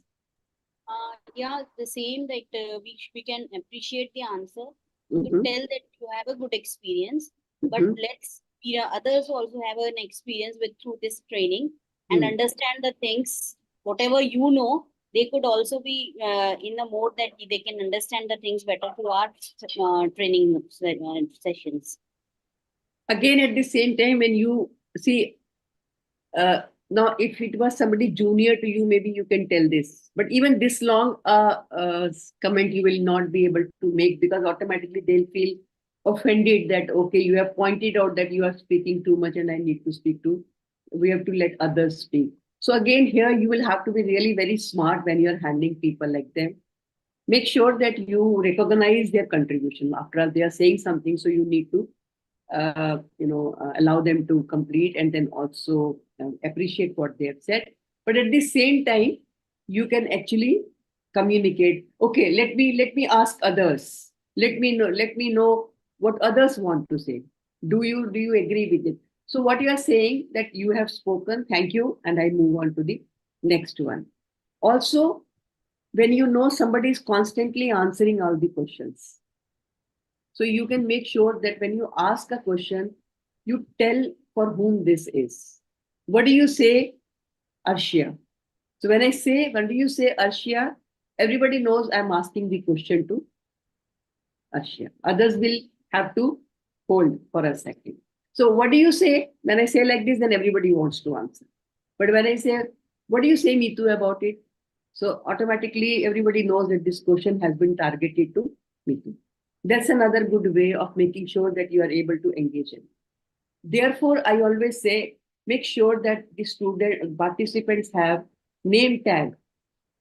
At Maulana Sahib Medical College with the medical students, you know very well how it is if you're taking class for them and there are 35 of them in a class. So I have made it a practice that they will 3 by 2 inches a card we cut and we give them their first name written in capital, which I can read from 10 feet. So I would always call them by name and target a question to them. And they know very clearly that she can read my name, she knows my name, and she's calling my name and talking to me. So automatically, even their behavior gets more settled when you. So, in case, especially in a physical setup, avoid making eye contact with the person who is answering most of the questions. So, you could throw your question to the other side of the room rather than looking at the person. So, when you are not looking at that person will not start answering. They will only answer when you will look at them. If you don't make eye contact with them, they will wait for you to look at them before they start answering. And of course, when they are answering, if you think they have taken too long, when the moment they talk to take a breath, they stop to take a breath. So you can say, thank you, I think that was a good answer. Let me ask others. And then you move on to it. So that's how you handle people who are talkative. The second is chatterers or sidebar conversationalists who would engage on left or on their right, and they will be engaging all others also. So how will you deal with them? How will you handle them? What do you say, Mitu? So for me, it's always like if there's a chatterer, I would focus more on that, and I'll try and ask a question to them. Or if I always ask like if there's something interesting can be shared with the group. So that's what I do. Good. That's a good answer. Michelle, what do you say? I would probably kind of not go in and talk. So there'll probably be a silence, and obviously their voices will be louder. So yeah, we would like to know what else you can contribute to the session, or are there any new points that have come to mind which is causing the conversation? So a lot of time, like Mitu said, that you put a spotlight on them. This is called spotlight. Stop talking and then just look at them. And everybody will start looking at them. They'll become aware, oh, we are doing the talking. And then you ask them, is it something interesting? You both seem to be very, deeply engaged into it. Would you like to share with us? Let's also have fun. So what you are now communicating, again, you are not telling them, please don't talk. You're disturbing me. You're not doing that. But you are making them aware that you are getting disturbed. Even asserting politely, saying that please, can you stop this because I'm getting disturbed. Although I can't hear what you are saying, but I'm constantly in the know of it that you both are doing some talking. Even that can work. But it depends the kind of audience you are. So mostly I think inviting them to share what they are discussing is a good way to put spotlight on them and make them aware that you are doing some talking which is not related to the session. As I said, stop talking and look at them. Again, it will put spotlight on them and they will know that everybody is looking at you. Then restate the point that you were saying or discussing and ask them to give their opinion. So you are going to engage them by using it. The third category is interrupters. Again, we have a lot of such people in a group, especially people who are knowledgeable, experienced, who may agree with you and they want to add something more, or they may disagree with you, or they may want to make another point. So how will you deal with them? Interrupters.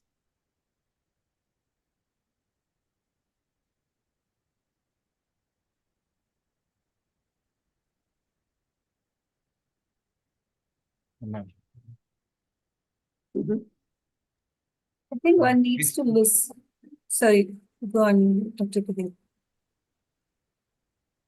And basically, we have to talk on facts with them. If they are having that evidence on which they agree or disagree. So I must, if they want to add something to my talk, they are welcome. So I think in this situation, you will have to really pick your battle carefully. Because getting into an argument is not going to help you. So you have to be very careful about it. Especially when they disagree. So rather than you answering them, if you ask others to give their opinion, so automatically their opinion can be nullified. Arshia, you were saying something. Go ahead, please. Yeah, I was saying to listen to what they are saying, and as Dr. Pradeep also said, to clarify the points that are there. And I think what you shared just now is a very good point to, if they have this thing to disagree, then divert, the question to the other person so that. So I had it's a similar experience in one of the sessions that I was taking, and in that.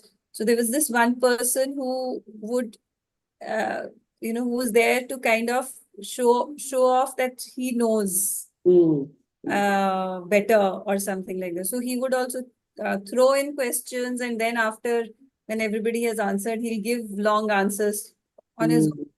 So yeah, that's kind of an interrupter, right? Correct. Yeah. Absolutely. Absolutely. Maheshwari, what do you say about this? As you said, I will just ask how many of you disagree with him? I mean, how many of you go with his statement? So when again you are saying how many of you agree with him, that means you are kind of trying to, have people on your side. Okay. So always be careful, because otherwise some people might say, yes, we all agree with him. Especially if they are against you, they might say, yes, we agree with him. So just throwing it to everyone and saying, what do others say? And then also, like, when you make a point, you have acknowledged what they have said. But then you may also agree to disagree. That's also another way to handle those situations.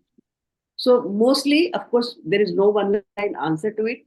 But usually strategies that work in such situation is, one is if they're making a lot of points and they're making a lot of comments and they're interrupting too often.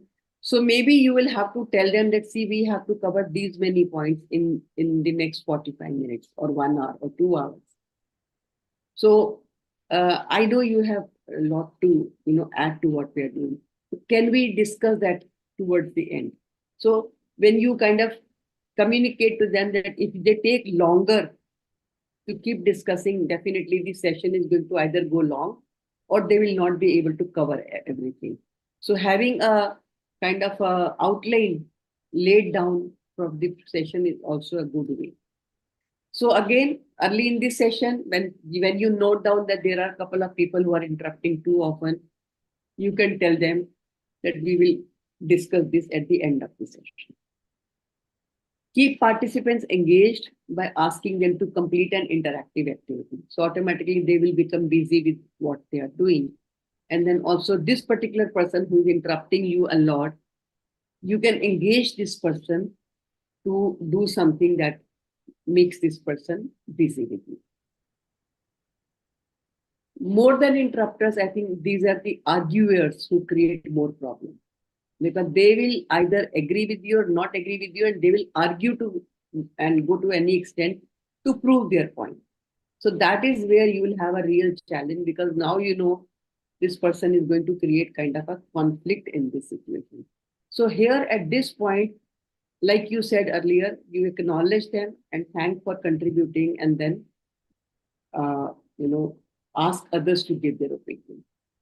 Find merit in their argument or in their comment. In case if you agree, express that yes, I agree with you, and then move on. Or you could also say that okay, we can have different opinions or different experiences, and we can have we could differ on that. Paraphrase their comment in an objective manner, and then ask them to explain. You said that this is normally what I have seen.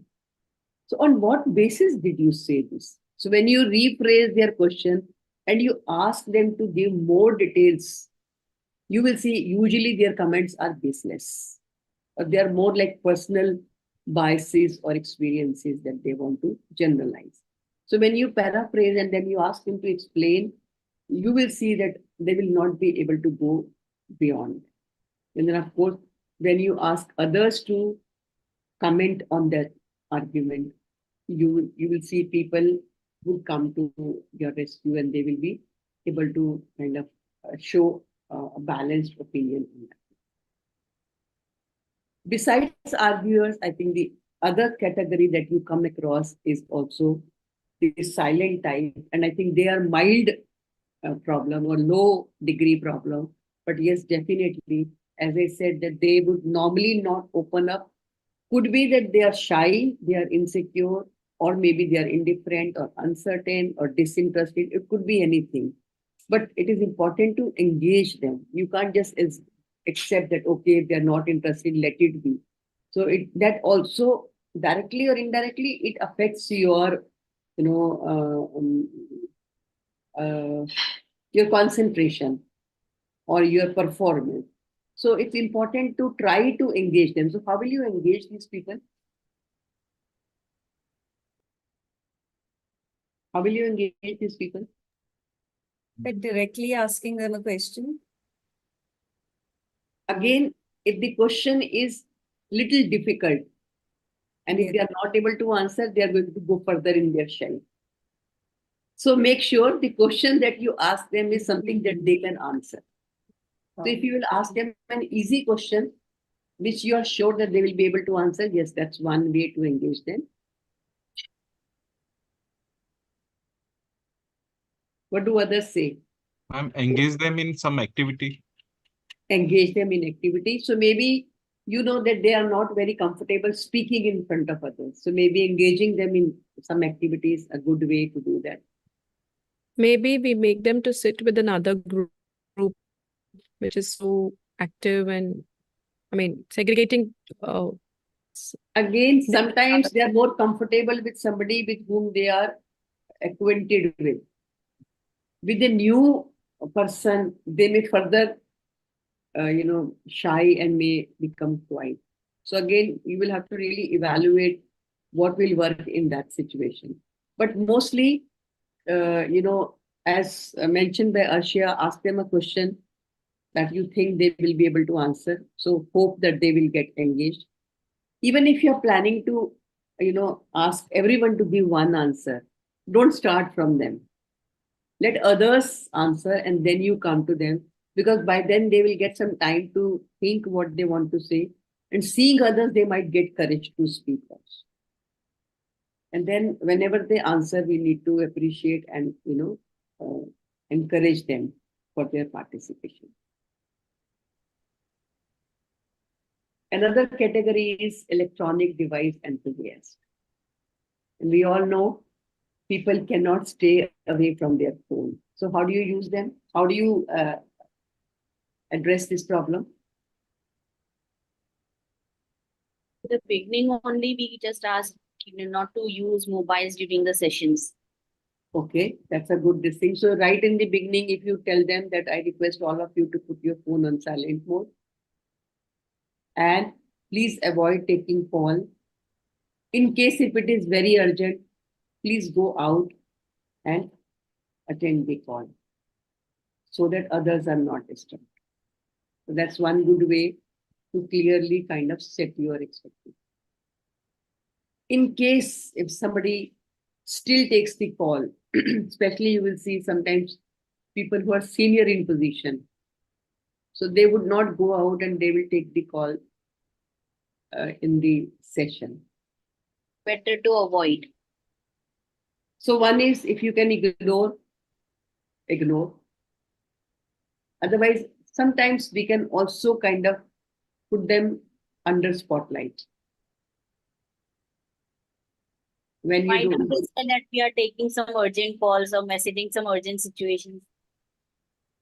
you don't have to speak anything, but maybe you can, for a few seconds, you can be just silent.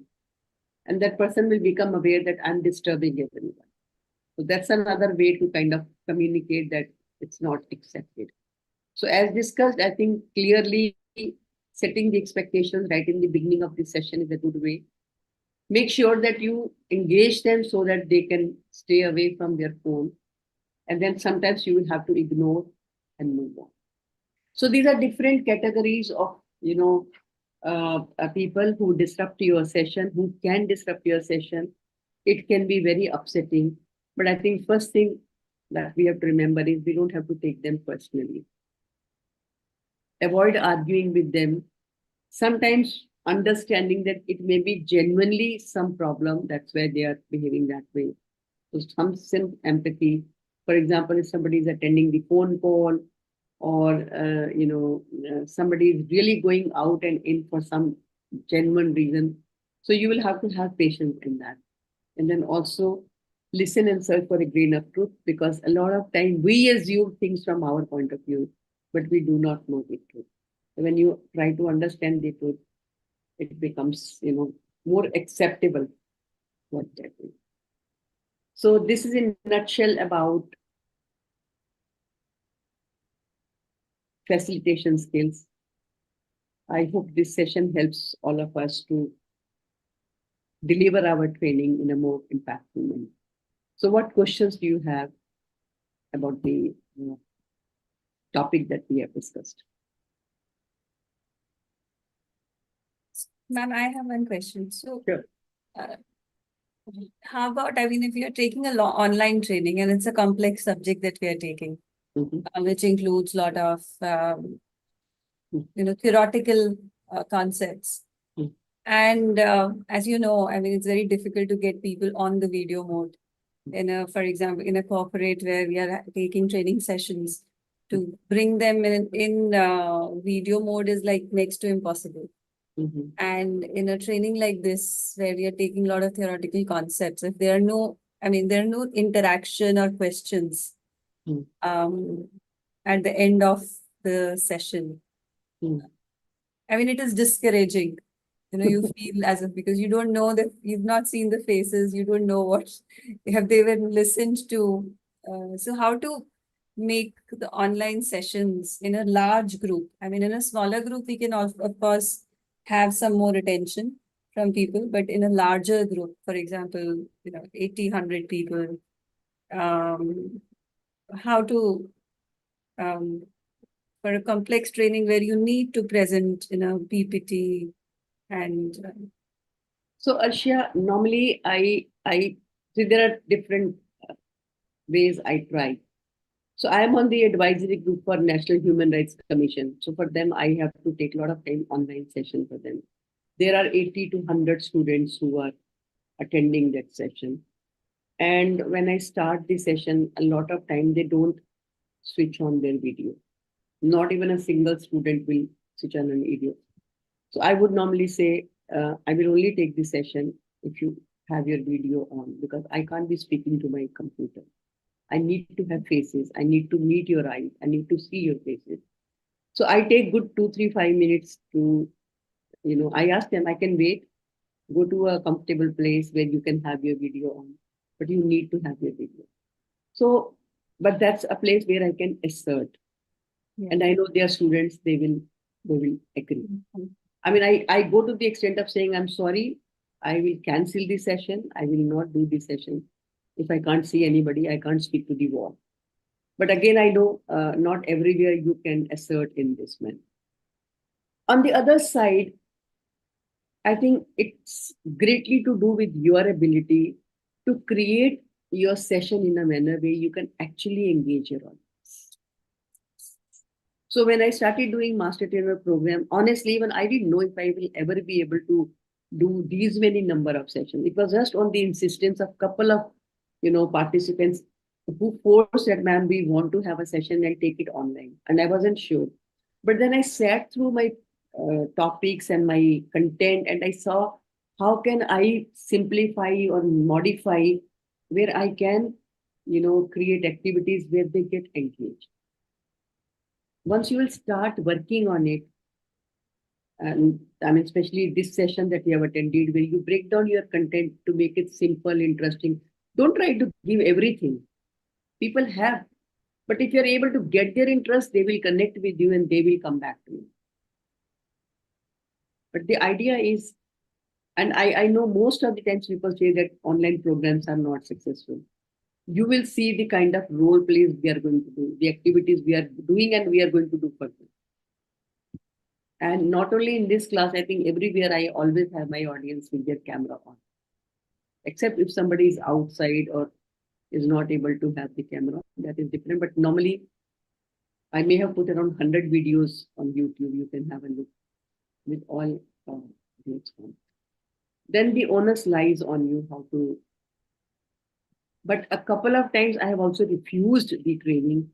If I see that they are not having the camera on, I say, sorry. And normally I say the audience size should not be more than 25, because on a screen you cannot see more than 25 people. So I tell them, what is the point of doing a training when your audience is not? That's assertion. You will have to assert. I hope that answers your question. Yes, yes. But I mean, but as you say, it's because I remember we were taking some sessions I was taking as part of my organization, and it was a free training that we had, that we had arranged with a lot of experts for people, and these people they enrolled on their own, and I mean after requesting them twice, thrice.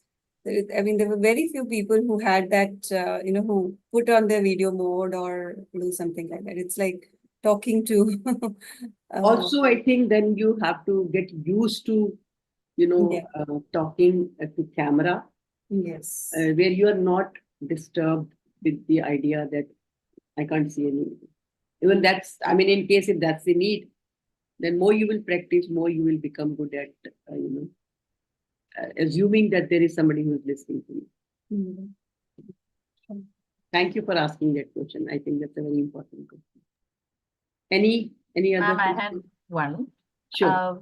Would it be worthwhile to have like reminders about, basic ground rules at the beginning, and then probably especially when, like you were saying about when you're asking the audience for some particular feedback or a discussion, right? Like, would it be important at that time also to say, like, this is a discussion, I'd like other people also to answer. Like you were talking about the talkative person. Would it be important to signpost at the beginning from our side? Would that help? See, you can do that without targeting anybody or without mentioning anybody. Also, sometimes it's a good idea to speak to the person one-on-one. I mean, there's no harm when you speak to the person. For example, if they're not having their camera on. Right. Like, for example, we are in session 4 right now. And I don't know if I made a mention that you have to attend 8 and more sessions to claim your certificate. There have been instances where the participants had to redo the program to claim their certificate. So, but again, when you say this, it has to go in a manner that it's not like you're dictating your terms, but you're making it clear to them that if you want your certificate, you have to participate, you have to attend. I mean, just certificate is not going to get you anything. So same way people are disturbing, or they're asking a lot of questions, or they are taking too much time. So maybe in a general way, we can say, see, I understand all of you seem, you are very experienced. But at the same time, we have to remember that in this time, we have to cover a lot of content. And there are, members in the group who are not very vocal.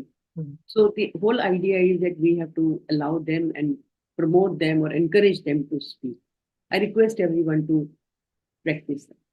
Now, I'm not targeting anybody, but I think my message goes very loud and clear that I request everyone to remember that others also need to be given a chance. You can read, you can also talk one. And just maybe a little bit tit for tat version to what Ashay was saying. If the participants don't have their camera on, is it worthwhile if we switch off our camera and have only the PPT running? That doesn't. I mean, I've been in sessions We can't where get into that this has kind of. happened. So No, you cannot get into this kind of behavior. That's unprofessional. That's unprofessional. You have to maintain the dignity of your responsibility.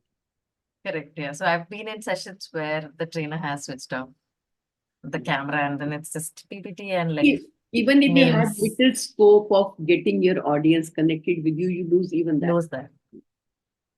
One should never do it. Thanks. Thank you for asking that question. That was interesting. Any other question, anything you wish to ask or say? And may I? Please go ahead. I don't know whether it's the right time, whether I think I can do it.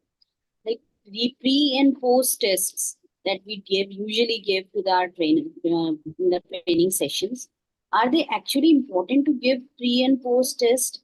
Is it necessary to give these pre and post test? Because usually what we think, pre and post test sets are almost same. Questions are same. Yes, they are same actually. It's important to give. It's a mandatory thing in the training to conduct this pre and post test. So, Shikha, there are two major benefits that I can immediately think of. There may be many more. One thing that I've seen when you ask questions about the information that you are going to deliver in the program, audience gets to know that they don't know that. Because the pre-test that you create will be based on the knowledge that you're going to deliver them. So make sure your pre-test is created very, smartly. It should be based on the information that you are planning to deliver in the session. So obviously you don't expect them to know. So one is that they will get grounded by the knowledge that, oh, I don't know this. I was thinking I know everything. So for So example, that means through pre-test we can make them in more interactive during the sessions. No. see, pre-test is a questionnaire. Post-test is also a copy of the question, same questionnaire. There is no change in the questionnaire. Normally, what we assume that before the training they didn't know this. After the training, they have learned this. That's the simplest purpose of giving pre-test and post-test. It is actually mandatory to conduct this pre and post. It's not. See, that's how will you show the impact of your training? How will you show that, yes, you have been able to bring a change in their knowledge or understanding or attitude or their, behavior? Of course, you can't judge from pre-test, post-test, but at least knowledge, attitude, and understanding can, of course, be evaluated. Because why I'm asking this? Because mostly I've seen when I analyze these pre and post tests, they generally tick the things randomly. That's what I'm telling you. If you will create a pre-test which is really created with a lot of deliberation, you will be able to create questions based on the knowledge that you are going to deliver, and you know that they will not know. But if they know it, that also shows that you need to really change the content. That means they already know it. If they know it, then what is the point of training? The training is given with the idea that they don't know and I want to impart this knowledge or skill or understanding to them. So that then you need to redefine your content, redesign your program. Now, for example, if I'm going to do a program on breaking bad news, and if I give a questionnaire to Michelle for pre-test, Because if she's already doing Breaking Bad News and she's teaching Breaking Bad News, I'm sure she will be knowing most of it. So either I will have to not do that session for her or for her group who are already doing this, or I have to really redefine my content so that it is something very new that she doesn't know and she gets to know, okay, I'm going to learn something very new by attending this. Like you said, that Michelle no, already is conducting herself or conducting these end of life care trainings. But Mm. if I have to conduct these training for those people on these like refresher trainings, then Mm. this pre-test is actually useful in that training, or we can directly start our trainings because So, Michelle already knows about these things. Shikha, the trainer always has to be more knowledgeable than the trainer. Because mostly I'm just interrupting you. Mostly in my trainings, people used to say, "We already know these things. Why such trainings you are conducting?" Content को redesign करो ना, सुनो, case studies low, situations low, you will see हम आगे case studies लेंगे जब आप case study discuss करते हो, एग्जैक्टली वही केस तो नहीं देखा होगा ना उन्होंने, बहुत केसेस देखे होंगे, पर आपने कोई नया केस निकाला और उसके ऊपर आपने बहुत इंटेलिजेंट क्वेश्चंस डिजाइन करे and when you ask them those questions. अब ब्रेकिंग बैड न्यूज में मैं अगर मिशेल को कहती हूँ, what are the common errors we make in breaking bad news? Maybe she will take time to think and answer because बहुत कुछ सोचा होगा, ये तो सोचा ही नहीं. The trainer has to be more knowledgeable than the. तो यही तो है ना, keep yourself updated, keep reading, getting more knowledge, getting more information, redesign your programs, redesign your case studies.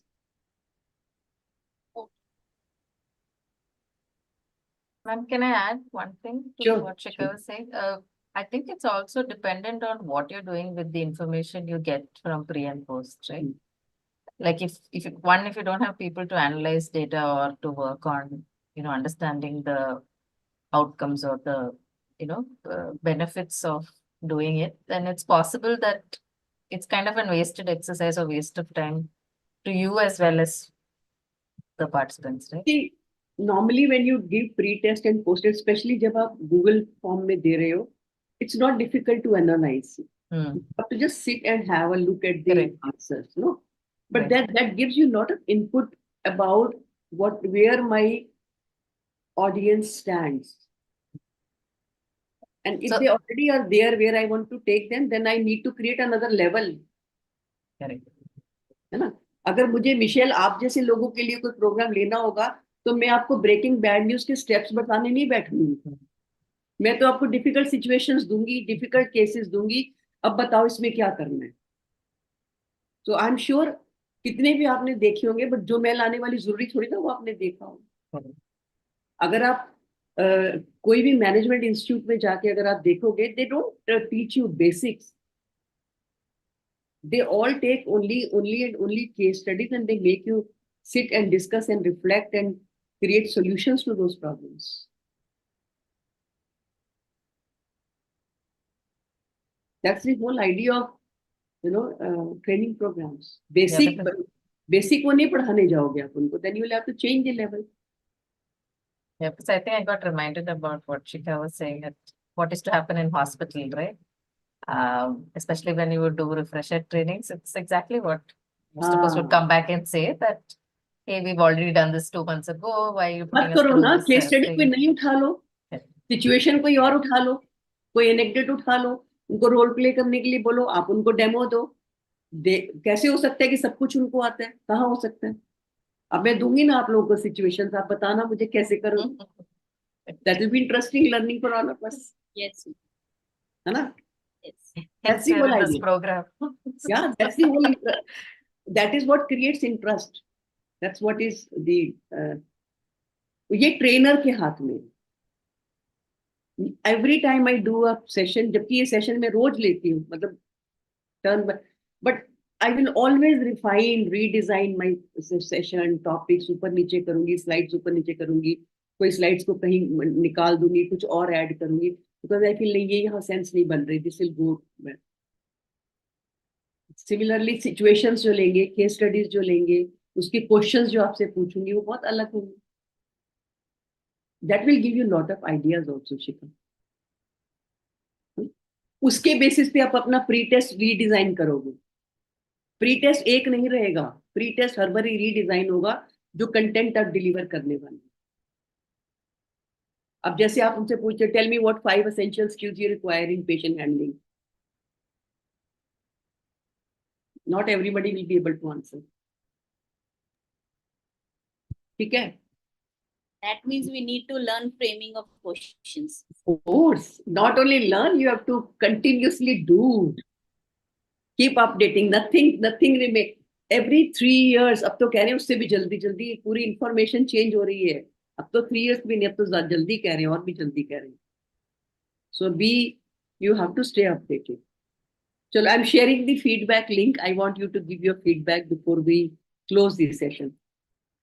Give me 1 second to share the link. And in case if there are any more questions, I'll be happy to take.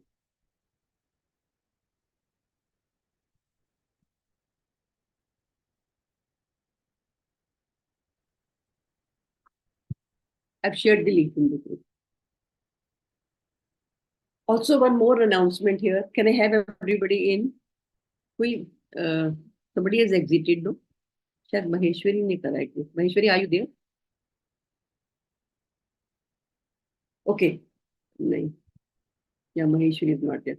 So one more announcement. I'm going to share the document in the group link actually for the document where you will have the list of sessions, topics. So each one of you will have to take one topic and you will be making a presentation. For example, this is all about learning new pedagogies. For example, storytelling, puzzle, communication, gaps. So, I mean, you will get a list of it. There are 15, 20 topics. So each one of you have to pick one and then you will have to make a presentation. So next session onwards, we will be making the presentation. So each one of you will get 8 minutes time to present.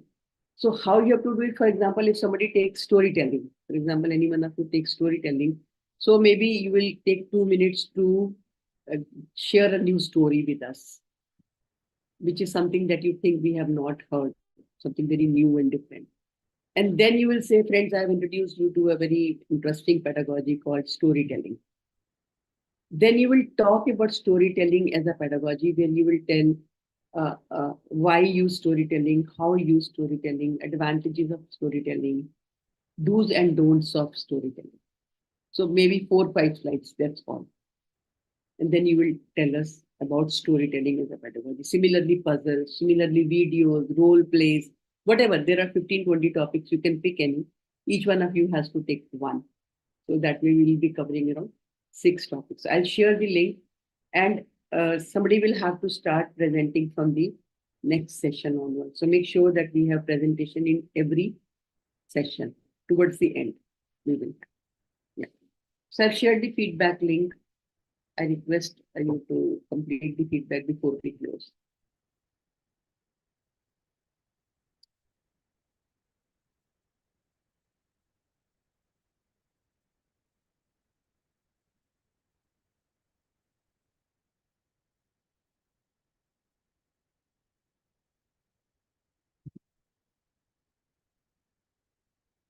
Once you have done it, please write done in the chat box.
I think all of you have done it. So, should we close this session? Thank you. Good night. Bye-bye. Thank you, ma'am. Good night, everyone. Thank you. See you next week. Yes. At least.